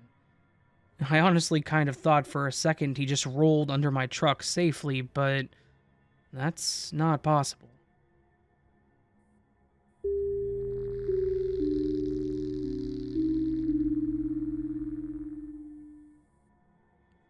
I I've posted here once before, but I've only ever had one other glitch type experience in my life that a lot of the recent stories reminded me of. So, I decided to share my experience as well. This happened about 2 years ago. I work in an elementary school, and my classroom is across from the main entrance. On my break, I had to use the restroom, which requires me to walk down a very long hall all the way to the end to get to it. Across from the bathroom is my favorite kindergarten class. So, as I was leaving the bathroom, I heard the kindergarten kids across the hall performing some songs, and I was trying to casually peek in and catch a glimpse of the adorableness. The teacher was standing in the classroom doorway with her back to me, but she turned, saw me, and said hello. I felt semi-awkward about her catching me creeping on the class, so to make it feel less weird, I quickly said, "Hey, I love your dress," and hurried on my way back down the hall. I only had about a minute before my class returned, so I walked very quickly down the long hall to my room. As I'm about to enter my room, I hear the main entrance door behind me buzz open, and someone said, "Hey," insert my name here. I began saying hello back and turn around to see the exact same kindergarten teacher that I just spoke with walking into the building. She had a winter coat on, and she unzipped it to reveal the exact same dress that I had just complimented. I froze mid-hello and definitely looked incredibly confused. There is no way that she could have gotten there so quickly. She didn't walk down the hall with me. The only other exit would have been an emergency exit on her end of the building. But that would mean the second I walked by, she threw on a jacket, left through an emergency exit, and ran quickly to the main doors just to re-enter and say hello, which just has zero reasoning or logic behind it. Not to mention, this would also have required her to leave her full class of 5-year-olds to fend for themselves while she did this. I've worked here for years and I know who occupies every single classroom, and I know every single teacher personally, so it's not like I just mistook which room I saw / who I saw. I so badly wanted to run back down the hall and look into the classroom again, but my kids were returning, so instead I just texted my mom and best friend about how freaked out I was, and they weren't as intrigued or enthusiastic about it as I was. So, hopefully, you guys find it cooler than they did.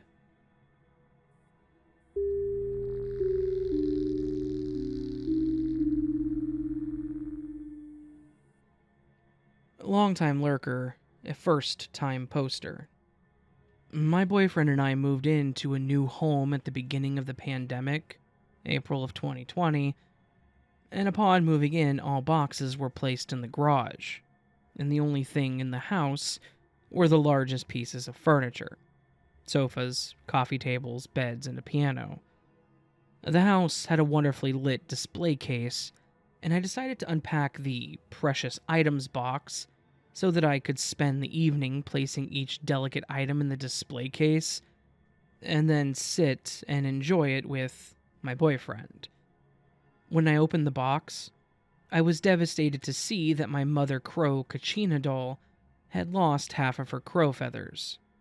They were made of wood, and she had huge feather pieces that enveloped each side of her head, a right side and a left side. Worse yet, the missing crow feathers for the right side of her head weren't with the packaging, even though I had packed her as a whole piece. I found this supremely odd, as I packed the piece myself. Even if it had broken off during packing and the move, I would have expected to find the broken pieces with the packaging. But I couldn't find it anywhere. I told my boyfriend, and we both began looking in the box and on the floor for it. After intense searching, we were both completely at a loss for where it could have gone to. We looked all over the house, which was silly, because it was completely empty except for our large pieces of furniture, and found nothing. We checked the box that it came in again, and nothing. It was absolutely nowhere to be found. During this time, we were both up and moving around, and neither of us ever found it.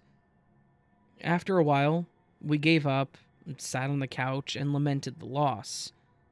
It was a gorgeous, authentic Zuni piece, representing the mother of creation.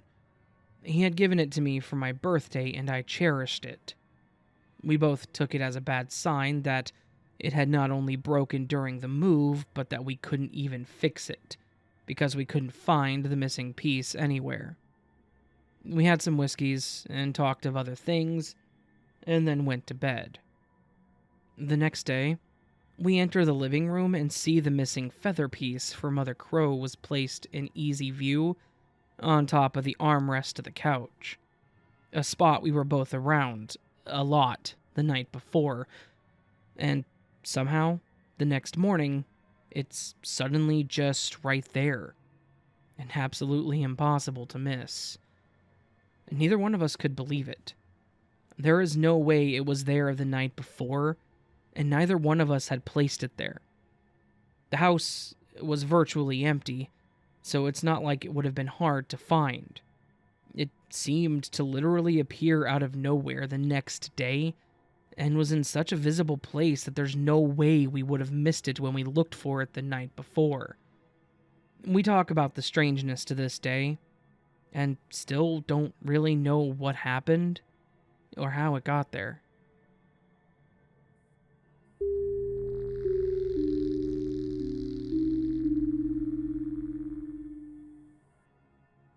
This happened about a month ago, and I still think it's pretty weird, so I've decided to post to see if anyone else thinks so too. I live in quite a small rural area. It's over an hour's drive to the nearest town through a winding road that is fairly quiet. It's not a busy traffic area at all.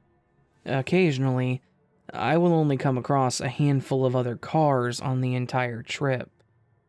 There's also no phone reception through the most isolated part of the road. This stretch winds through a gully for about 35 minutes with no reception.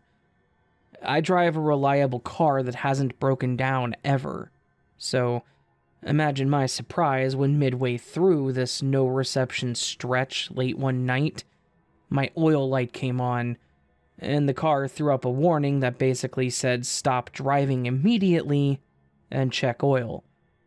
I pulled over and looked to check to see if it was safe to open my door to get out and check the engine, and that's when I noticed the car across the road. I hadn't noticed it when I pulled over as I was distracted by the oil warning, but it was a company car. With the bonnet up, and behind it was a mechanic sign written truck that said, roadside assistance. Unfortunately, I don't have roadside assistance, so I just got out and put my own bonnet up. I couldn't figure out what was going on because I don't know anything about cars. By this point, both the mechanic and the lady are like, what are the odds of this happening in the same place? And I'm pretty sure they might have thought I had just pulled over because I spotted the mechanic truck. I ended up talking to them for a bit, and as it turns out, the lady had a satellite phone since it was a company car, and so she had reception to call for help. After he fixed her car, he fixed mine enough that I could get home safely, and we carried on. I just think it's weird. I've never seen anyone broken down on that road before, and I've never broken down before in my 10 years of driving, and the odds of us both breaking down in the exact same spot at nearly the exact same time, and her having a mechanic there, was just so weird. If they hadn't been there, I don't know what I would have done. It's the middle of winter, it was dark, and I had no way to call for help.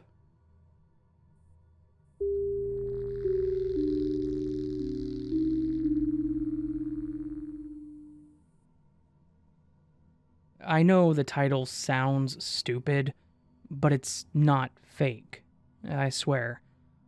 To preface, since my school was online for a majority of the year, they provided laptops to the students. A little while ago, my grandmother got a puppy and it chewed the laptop's charger in half. Ever since, as soon as I walk in the school doors, I borrow a charger so I can still use it. Last week, I got sent home to quarantine because I sit adjacent to someone who got COVID. I couldn't go down to the office to return the charger, so I took it home with me. At this point, I have the broken charger and the borrowed one. When I get home, I plug my laptop in, and it stays like that for pretty much the whole week. Now, I have 2 backpacks. One that I used at the start of going back to school in person, but my take-home lunch spilled in it, and I never washed it. I took the opportunity to do so during the quarantine. The second one I used because I was too lazy to clean the first before. Fast forward to this Tuesday morning, the day that I returned to school. I grabbed the backpack that I washed a few days earlier and started putting the stuff that I needed into it. I remember, very early by the way, I unplugged my laptop and put the charger in, followed by the laptop. And then I turn around and look at the floor. I was a little confused because I saw the school's laptop charger. At first, I thought I put the charger from my personal laptop in the bag, so I took it out and checked. It was definitely the same charger. I wish I had examined them more closely, but I just returned one of them to the school and kept the mysterious one. I don't even really think it's a possibility that I accidentally grabbed 2. First of all, because the administrative assistant watches everyone who grabs the laptops and chargers like a hawk. If I grabbed 2, she would have said something. And second of all, because I remember so clearly unplugging my laptop and then putting the charger in, but I also only remember plugging the charger into the outlet once in the first place. I definitely would have noticed if I had plugged it in a second time. Anyways, I thought this little story would fit here, and I wanted to post it because I really don't have anyone to talk to about it.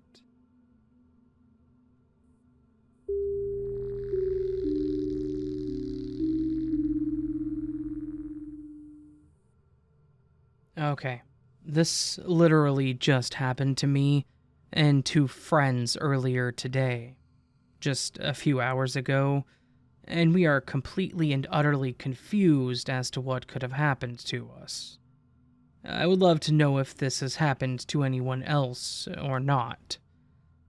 Myself and my friends, Sarah and Gwen, made a trip of about 30 miles from our hometown in Campbell County, Tennessee, to Oak Ridge, Tennessee, to visit the DMV. I know this route well, and I'm very familiar with Clinton and Oak Ridge, so I don't need to GPS my destination. We do our business, and we're heading back, talking and laughing and having a normal conversation. I'm driving the 4-lane road that curves around the shape of the river. The river is very close to the highway in the area that we were traveling. I'm just driving and talking, and all of a sudden we all get quiet at the same time, as we realize that we have no idea where we are. We're on an unfamiliar 2-lane road in a somewhat rural area, rather than a busy 4-lane highway, and we don't know how we ended up there. I pull over, and we consult the GPS to check our location. And somehow, we're 5 miles down Andersonville Highway. 5 miles past our exit to get back on the interstate from Clinton. Last thing any of us remembered passing was the river, but somehow we had traveled all the way through Clinton, past our exit, and 5 miles down a 2-lane road without any of us recalling driving that far. I had to turn around and drive exactly 4.7 miles back, the way that we came, to reach the interstate exit. No way could I have gotten lost. Even on autopilot, my brain would have taken the interstate exit, so how the hell did we end up that far past it? And even if by some oddball chance that I did, why did neither Sarah nor Gwen notice that? I mean, hello, why are we driving for several miles on a 2-lane road? It was like we all noticed at the same exact time that we weren't quite where we were supposed to be. The kicker? According to the clock in my SUV and all 3 phones, we drove that far in a third of the time it should have taken us. We had gotten from the DMV to the location that I pulled over to check my GPS in less than 10 minutes. So, what in the actual hell happened to us here? Teleporting? A glitch? We don't know, but it was weird. And at least we all 3 witnessed the strangeness of whatever happened. If I had been alone, I would have thought that I was losing my mind. I hope this never happens to me again, because it's going to drive us all up the wall, now just wondering what could have happened. It's puzzling and confusing, but I don't think we will ever get any answers.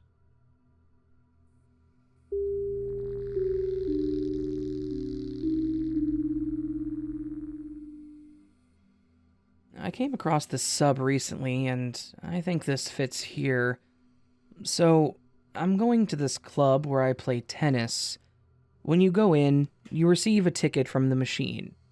I always put this ticket in the central console of my car, and then I put it in my pocket. Last year, I did the same, and ended up losing the ticket. I had to go to the administrator's office, fill out a form, present the documents of the vehicle, pay around $20, and wait for like an hour to finish all of this process. It's a pain in the ass, so from then on, I am extra careful when I'm going to this place, and with the tickets. Like, 4 months ago, I finished playing. Since I lost my ticket, I've been putting the ticket in my jacket pocket. It has a zipper, so I can be sure it won't fall from the pocket as it did before from my shorts pocket. So, I reach for my pocket to get the ticket. Nothing. There's nothing in my pocket. I search thoroughly, and nothing. It's not like I'm looking for a tiny item in a bedroom. It's a piece of paper in a pocket. I search all my other pockets, and again, nothing. I don't want to pay another $20 and waste an hour of my time, so I really look for the ticket. Still nothing. There's no doubt in my mind that somehow I must have lost the ticket, but it didn't make any sense. I looked for any holes in my pocket. In every one of them, there were none. The zipper was closed, and I just simply chalked it up to me being absent-minded for a bit and somehow losing the ticket. Defeated, I just prepared myself for the tedious process of getting a new ticket to finally being able to leave. Heading down, I start to walk towards the administrator's office. I start walking slowly, and I just put my hands in my jacket pocket. Then, lo and behold, there's the ticket. Just there, not folded in a corner. It was just there, as I put it 3 hours before. It was easy to grab and easy to find. I started to put the ticket in my pocket every way I could to see how I could have possibly hidden it in there. It was just not possible. I searched for this ticket in this specific pocket for over 10 minutes, and then later found it in the middle of it.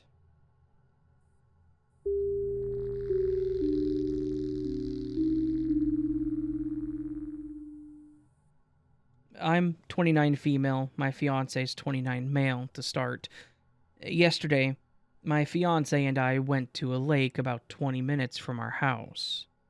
We're very outdoorsy and we love a lake day, and we love this lake in particular because we found a great secluded swimming area. You have to hike 2 miles to get there after parking, so it's often either empty or just adult couples hanging out, sometimes families with older kids. The hike there is one narrow paved road with the mountainside on one side and a steep drop-off into a riverbed on the other side. So, there's absolutely no way around it, and no alternate routes. We also asked the park ranger the first time hiking it, and he confirmed it's the only trail to this swimming area. So, yesterday, we park and start walking. We notice a guy and his 2 kids exploring the trail a bit, walking back and forth like he's trying to figure out where the lake is. It's a pretty common occurrence. They were a memorable bunch because the father and his son both had a bleached section of hair. The dad had dreads with a few of them bleached, and his son had a bleached mohawk with black hair on the sides. They're walking back in the direction of the parking lot, opposite direction we're going, and he asks us where the lake is at. I tell him about 2 miles ahead. We keep walking, and I hear his daughter yell, exacerbated, behind us, 2 miles? And they kept going towards the parking lot. We complete the hike, and it was very quiet. No other people on the trail that we saw.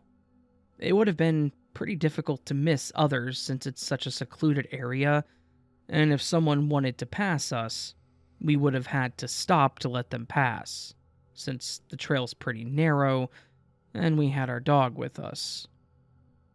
So we get to the lake and set up at a picnic table, and I turn to take in the scenery, when suddenly, I see the same family. They're already set up, and the kids are even swimming. It's like they've been there for a while already. I asked my fiancé if that's the same family and how they beat us there. He confirms it's the same bunch, but also had no idea. The only thing we could think of is if they walked in the riverbed, but we would have heard their voices echo down there, and any path down there is completely overgrown with trees and shrubbery, so how would they even hike it? And why would they choose to be down there when there's a perfectly good paved trail? And they'd been going in the opposite direction as us when we saw them earlier.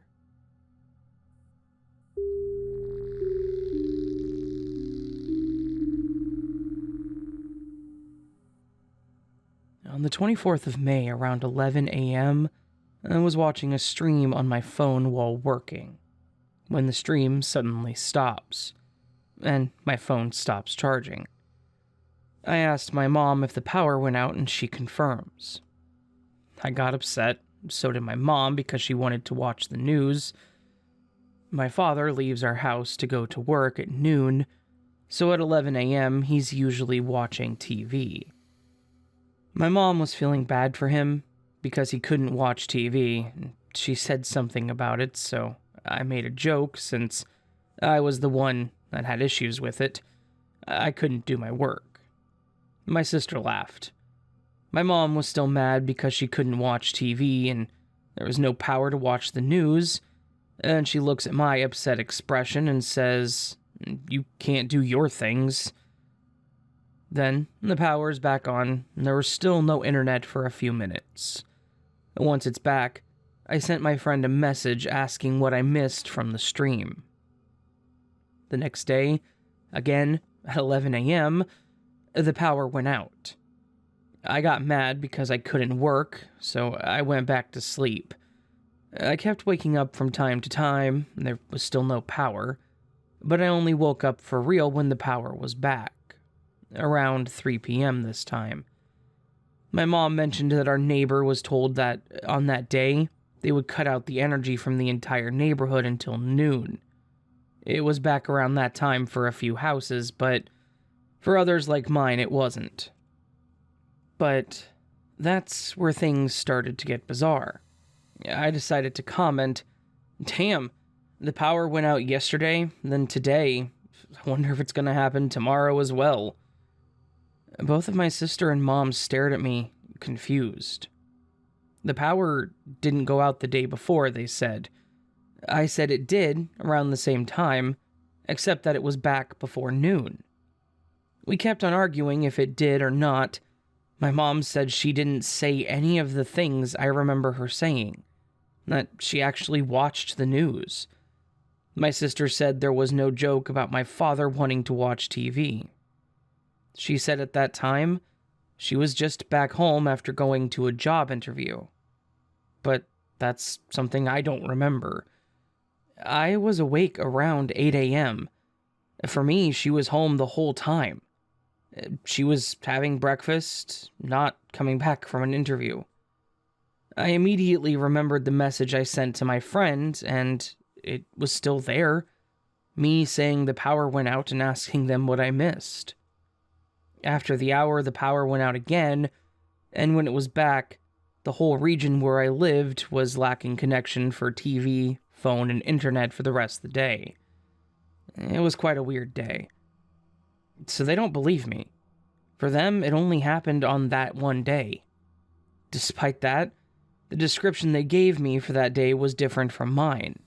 It was only informed to everyone that the power was going out on that one day only, which supports their version of it instead of mine.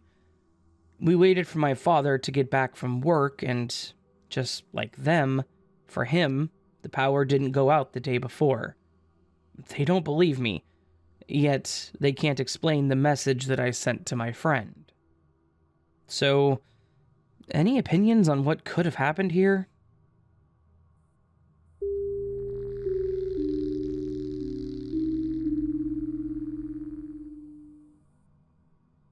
When I was 18, I lived in a relatively small city in Kansas. No nightlife and no highways throughout my city. I lived deep in the suburbs in a house at the end of a cul-de-sac.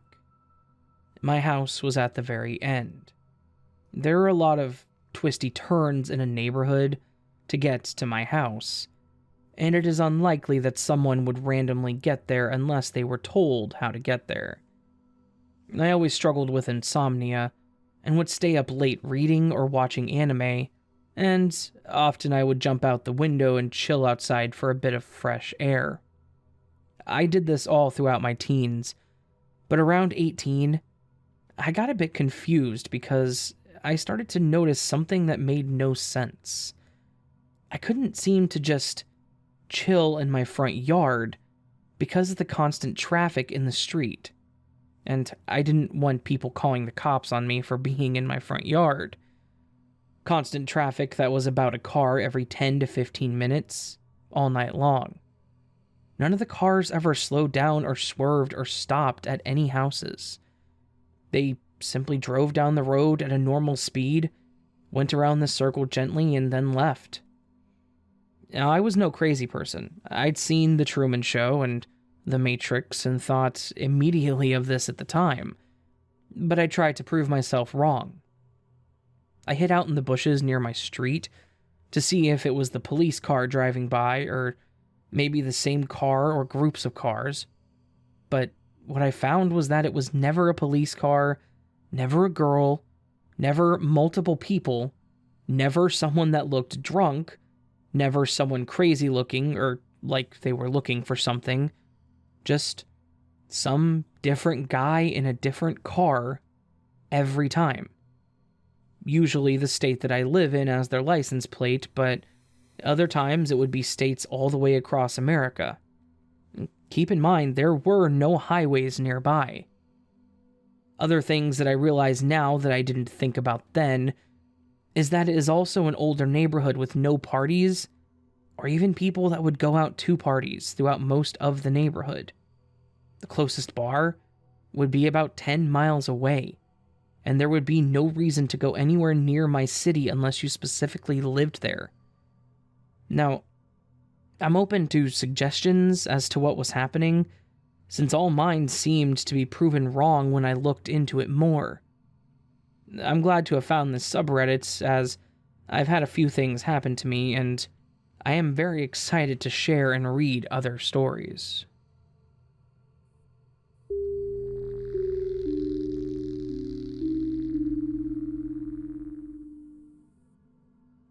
Let me give a little backstory. I'm a 10th grade student, and I have a little brother who goes to a different school. Both of my parents were working at the time. My mom quit her job recently due to mobbing. This happened a few months ago. Also, I had online school fully this year, save for a week when I went to take exams in person. My brother went in person a few more times than me. I don't know. That's just what was mandated. Now, on to what happened. The reason I pointed out that my brother goes to a different school is because while I use the school bus, he gets picked up by my dad. And that week was pretty much always arriving home first, and it was Thursday at this point. I can know whether I arrived first or not the moment I slip the key in the lock, because the last person to leave in the morning locks the door, and the first person to arrive unlocks it. You still have to use the key when it's unlocked, but you only twist it once. It was unlocked. Thinking one of my parents arrived before me, I said, "I'm home," but got no response. So I assumed that someone just forgot to lock it in the morning, and I went to my room to change. Then I sat down in the living room and got on my phone. And that's when I heard a drawer being opened in the kitchen. My mom oftentimes comes home with groceries and puts them in the drawers first thing when she comes inside. So, again, I assumed that the door opened and I just didn't hear it. I lightly shouted, "Hey, Mom." Well, the equivalent of that in my language. From the couch, I swear she said, "Hey, honey," or something back. It was around 5 p.m., so the sun was setting, and around that time you can see people in the kitchen's shadow on the corridor wall from our living room. She had a shadow, and it moved. So I just went back to watching my video. So imagine my surprise when a few minutes later, I heard the door opening. I got up to greet my dad and brother, and was met with none other than my mom, groceries in hand. A little uneasy, I asked her if she went down to the car to get some things. She said she just came home.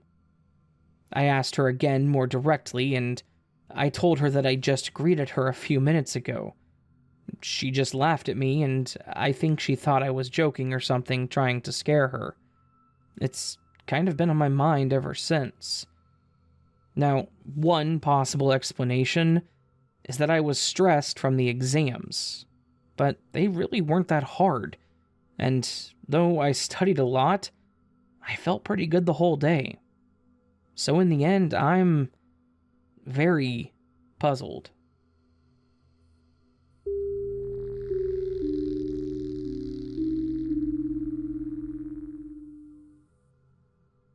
I've been hesitant to post this because it still bothers me to this day, but I figured maybe if I post it, it'll help me feel better. So, I have a disabled sister, cerebral palsy, that my mother cared for her entire life. Our mother passed away in 2018, and I became my sister's representative payee. She receives SSI. I received a packet of information, receipts, etc., and a check from her temporary rep payee. I immediately opened it to verify the contents, and I placed the check in my desk drawer. It was a United States Treasury check. They're very hard to mistake since they are this greenish color on the left and a gradient over to yellow, but most importantly, it says United States Treasury at the top. As part of being a rep payee, you have to open a separate account, so I couldn't just mobile deposit it into my account. A couple of days went by, and I finally had everything to open the account. I went to pull out the check, and it wasn't there. I immediately dumped out the packet to see if maybe I had stuck it back in the envelope. I literally flipped through every paper in the packet, and I did not find the check. What I did find was a check drawn off of Wells Fargo for the exact amount. I called up the temp payee and asked her what kind of check she had placed in the packet. She told me it was my sister's SSI check, that she never had a chance to deposit it. I explained that it looked like I somehow lost it, but I did find another check from Wells Fargo. She told me she didn't bank with Wells Fargo and had no idea what that was. Now, I'm freaking. I called up SSI and tried to explain that I lost the check. They checked and said that the check for that month had already been deposited. They couldn't tell me which bank. I tried to get information out of Wells Fargo, but they either couldn't or wouldn't provide any information. Finally, I just deposited the check and figured I would see what happened since my sister wasn't missing any money. She didn't need 2 checks, only 1. It was just now on a different check. It has been 3 years almost to that day, and I still have no answers. And the check cleared just fine. My brother tried to tell me that I was just mistaken, but if that is the case, then her temp payee would have been mistaken as well. I mean, she even wrote out an inventory, and it was listed as SSI check. Again, my brother tried to explain that away as it just means it was a check for her SSI, and not necessarily the actual SSI check. I explained that the temp payee flat out said it was the SSI check, with that green gradient. He finally just said both myself and the temp payee were mistaken. He didn't want to hear anything about it anymore. And, wow, after typing all that, I not only don't feel better, but I'm back to being freaked out.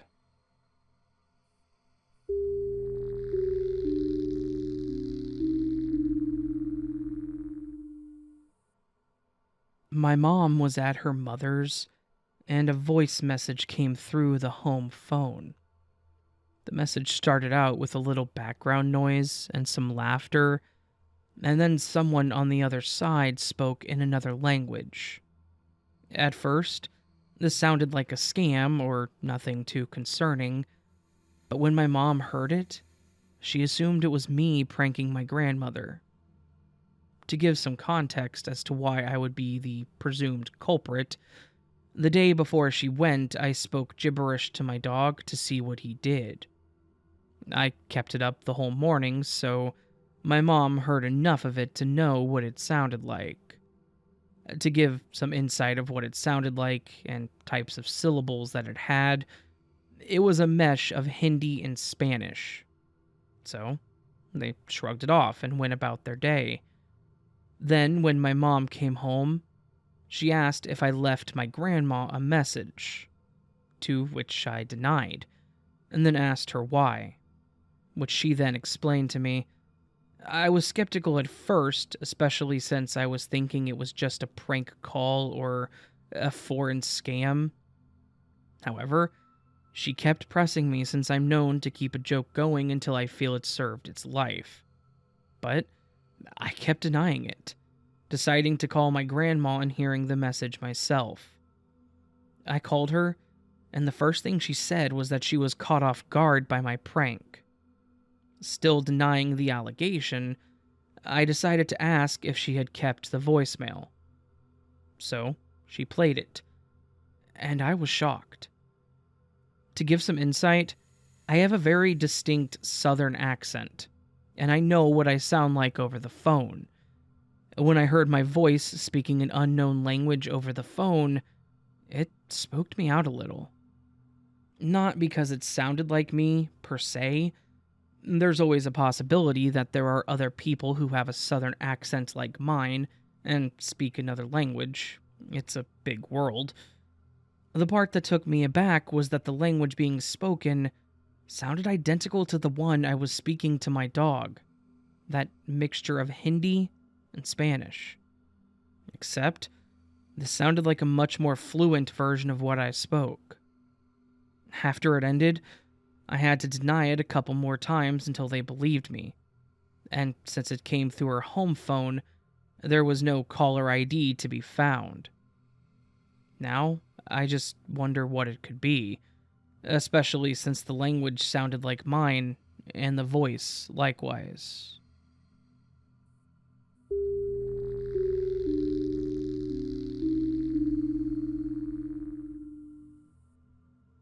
Yesterday, my husband told me that he was upset that his new iPhone screen was cracked. He showed it to me. There was physical damage to the side edge of the screen, where a small part of the screen had shattered. There was a very thin, but easily detectable crack that originated from where the impact damage was and went horizontally across the entire screen. Both my husband and I touched the screen and felt the physical damage. He was pretty upset because he had no memory of how this could have happened to his new phone. It just appeared out of nowhere. This morning, the crack is gone. My husband swears up and down that he did not replace the screen, and frankly, there'd be no way for him to be able to fix it himself. The phone had a physical chunk of the side missing the day before. Today, it's like nothing happened to the phone at all. We don't know what to think. I mean, the damn phone was broken, and now it's not. I held part of the broken screen that came loose from us looking at it closer. What could explain this? My first thought is that maybe there's a carbon monoxide issue in our house.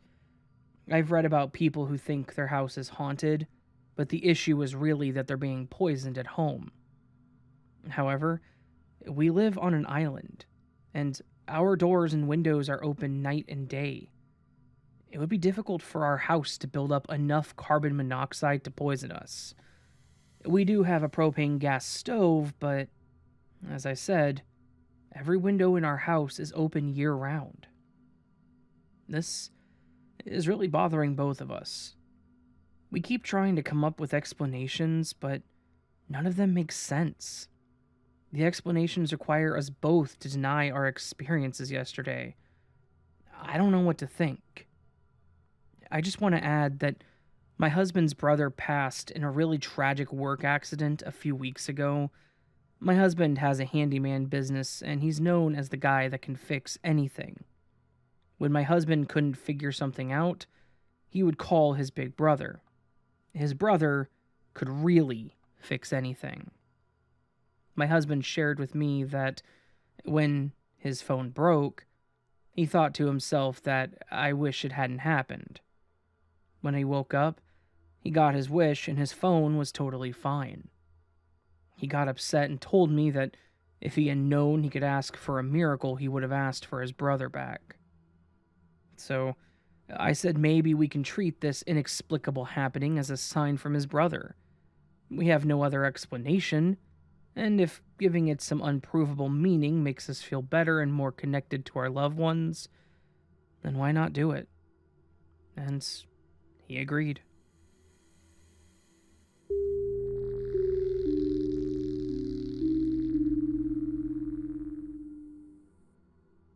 Back in 2016, I was working at this factory job where we weren't allowed to carry our phones with us. My usual time that I got out was around 4, due to me having to go to class around 4:30. But on this day, An incident at work happened where I had to stay over for about 30 minutes. So by the time that I had gotten to my car, I saw that I had 3 missed calls from my girlfriend at the time, and fearing the worst, I immediately called her back. She picked up the phone immediately, and she asked me why I didn't acknowledge her when I was driving by her on my way to school. I was puzzled by this because, well, for starters, I barely got into my car at work, and I hadn't even started the car yet. I asked her if she knew it was me for sure. She gave me a response as if I had called her a liar, and she couldn't believe me that I would ever say that. She continued to say that, of course it was me, because I was driving down the street next to her in my very distinguishable car, a Cutlass Oldsmobile, and of course, I myself am a very recognizable person, with my nerdy glasses and the work clothes that I was in. When she told me this, I immediately sent her a photo of myself with my job in the background, and once she received it, she got really quiet, and she said in a very shocked, low tone, "But I swore that was you." I didn't know what to make of this, because even her little brother said that it was me driving next to her. She did mention that I was sitting down in a very unusually stiff way, with my arms gripping the steering wheel very tightly. Also that I had a strange, uncomfortable look on my face, and that I looked white, as if I was sick or scared half to death. A few days had passed, and I drove to work at 6 a.m., my usual start time. The sun wasn't up yet, and everything was still dark. Well, once I clocked into work, my 2 coworkers/friends came up to me and said, "Hey, what the heck was all that about earlier?"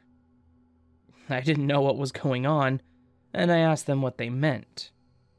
Well, my friends said that when they got to work at 4:45, they parked their cars and got out. Then, they saw me drive into the parking lot in my recognizable car and get out of the car. Before either of them could say hi to me, I immediately ran from my car as if I was being chased by someone. They kept on calling my name, but I was already long gone, running down the alley of other factories. The 2 of them were left clueless, and they just continued walking to our building. This story left me breathless, as I didn't know what to even respond with except saying, "Are you sure it was me?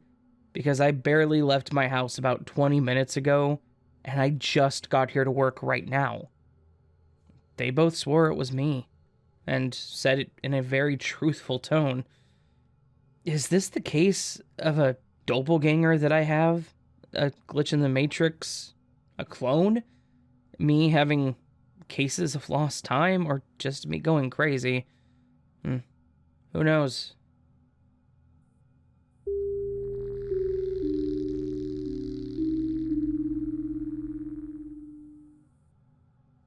For the picture, this trip was done this winter during a snowstorm in Scandinavia by car, and the distance was about 700 miles. I regularly drive this route between my family and my hometown to visit old friends and to go skiing, fishing, etc. The trip normally takes between 13 to 14 hours in normal weather and conditions. 13 hours is speeding and just stopping to pee and fill the gas tank. This particular night, I drove for myself, even though the weather forecast was not good. I needed to get home to my wife and my kids. After an hour or so, the weather started to get really bad with heavy winds and snow falling down almost horizontally, so I needed to slow down. I noticed a light bulb from the lights went out as I drove under it, but didn't think much of it because of the weather, and it's quite normal for things like that to happen. Eventually, It caught my interest when this happened exactly when I was under the light bulb for the second, third, fourth, and fifth times for a period no longer than 2 hours. Anyway, the trip went slow due to the weather, and I came home hitting 12 and a half hours, which is a new personal record, be it summer or winter, and strange as hell. It's just not possible for me to go there that quickly in a heavy snowstorm.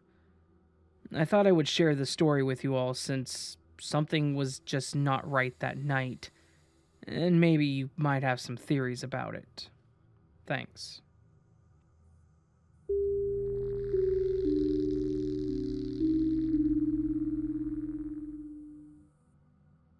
My husband and I were at the gym together. I was on a stationary bike in the first row of equipment, and he was on a treadmill behind and to the right of me. I know this because I looked back to see where he was when I sat down, and I saw him on one of the treadmills that looked different than most of the other ones there. And I would have had to turn my head to the right to see him there. I looked into the wall mirror in front of me about half an hour later and saw he wasn't on the machine anymore. I thought that maybe he was done with his workout and was waiting for me, so I got off the bike, cleaned it up, and went looking for him. He wasn't in the waiting area, and he wasn't on the treadmill that I saw him on earlier. I was very confused, but I finally found him, still walking, about 6 or 7 treadmills further down than he had been before. That would have put him behind and to the left of me while I was on the bike, and that's not where he had been. I thought maybe the original treadmill had not been working, and that he had to change to a different one, but when I asked him, he swears he never moved. I know for a fact that I saw him over my right shoulder, because the treadmill that I originally saw him on was near a support pillar in the middle of the gym, but the one I found him on was close to the wall. If he'd been kidding me about moving, he would have just told me, but he was adamant that he had stayed on that same treadmill the whole time.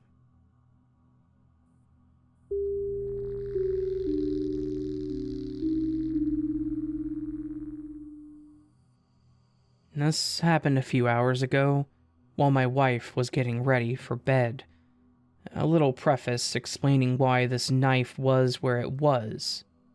My wife has anxiety and trouble taking pills, so her or I usually cut her anxiety meds in half so she can take them.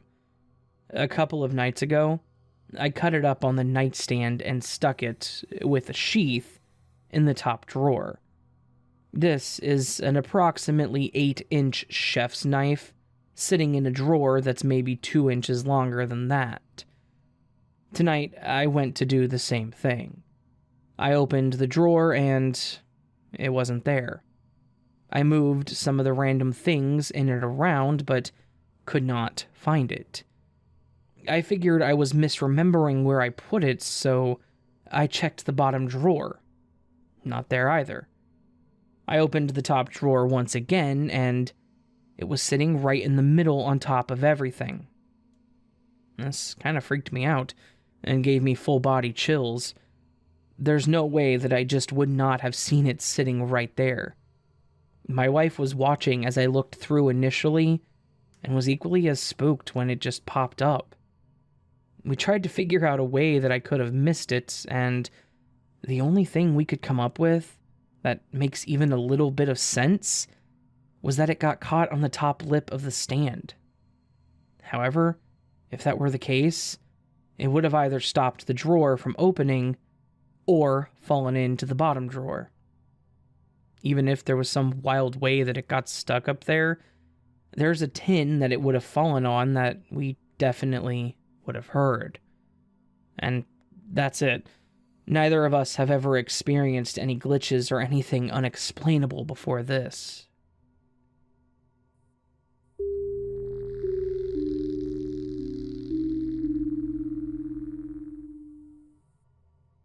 Okay, so this happened a few years ago, but I remember it like it was yesterday.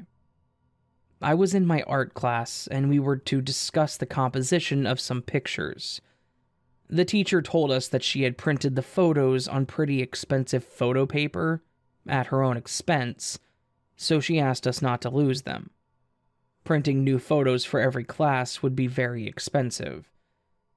She also said that every photo was different, and that she knew who had which photo, so we wouldn't get away with losing them because she was tired of spending her own money on them. Then she came around and gave us our photos.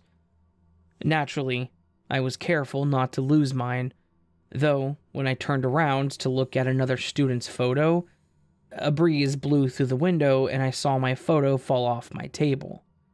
I instantly turned back and tried to grab it, but it fell, slided between my backpack and my jacket, which was right next to my backpack. When I lifted it to pick up the photo, I couldn't find it.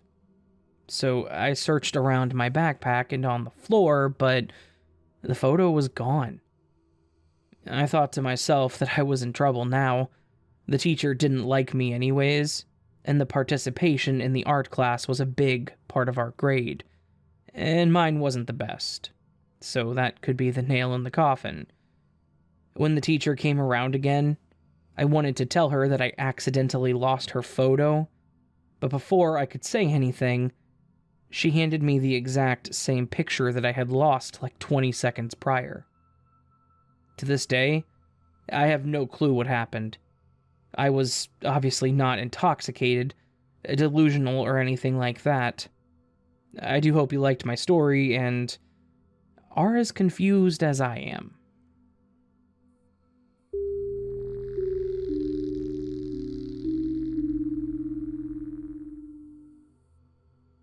So, this happened a while ago, but I'll always remember it clear as day. My mom had just bought a bag of oranges. Not clementines, the big, normal oranges. I love oranges, so I ate one, and then another, and then a third. I ate them at the kitchen table, and the bowl was on the kitchen counter, so I had to keep getting up and walking over when I wanted another one. Then I had a fourth. While I was getting the fourth, I was debating getting a fifth. I know, that's a lot of oranges. I was pubescent and hungry, so leave me alone. But I decided, nah, I couldn't possibly want to eat 5 oranges. Fast forward, I finished eating the fourth orange and realized I did want a fifth. Being a lazy person, I didn't want to get up and walk all the way, 10 feet, to get another orange. So I sat there, bored and annoyed. I called out for my mom and my sister, and maybe one of them would get me an orange. They either didn't hear me from the other room, or decided that I didn't need their help, so they didn't come. As I'm deep in thought, I reach out on the table and pick up another orange and peel it. It's not until I'm done peeling the orange that I realize I didn't get up to get another orange. I go, what the? And I eat the orange. Duh. I asked my mom and sister. I didn't see either of them enter the kitchen during this time, and they swear they didn't. There were no oranges sitting at the table. So, there you have it, folks. My one-day superpower of conjuring an orange out of nothing.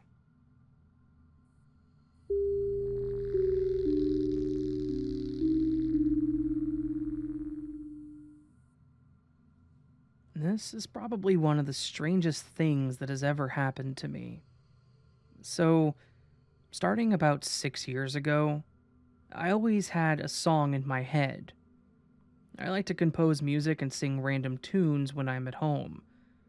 Anyway, there was one random tune that I just could not get out of my head.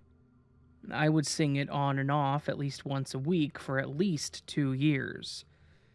I knew this song by heart, but never actually got around to creating it. because I couldn't think of a chorus or anything else to add. Usually, I immediately forget the random tunes I sing and then never sing them again. But for some reason, I could not drop this tune. It was by no means my favorite or even an amazing tune. Honestly, it was pretty average. Fast forward a few years, and my favorite band, Jeff Rosenstock, comes out with a single. It's extremely rare for him to drop a single song out of nowhere, and he posted this one on his site, out of the blue. I was really excited and started listening to it. As I'm hearing it, I realize it has the exact same notes as the song that's been in my head for years. I then whistle the notes in harmony with him, despite this being a brand new song. The song, by the way, is called Dramamine. It's actually not that great of a song compared to his other work, because you can tell that he could not come up with another part for it, really. It's just like the fact that I couldn't come up with a chorus. Usually his songs have a lot of variety in them, but this one's comparatively stale.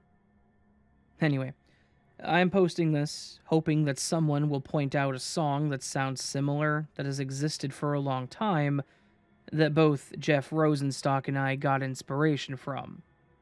Otherwise, this is the biggest glitch of my life.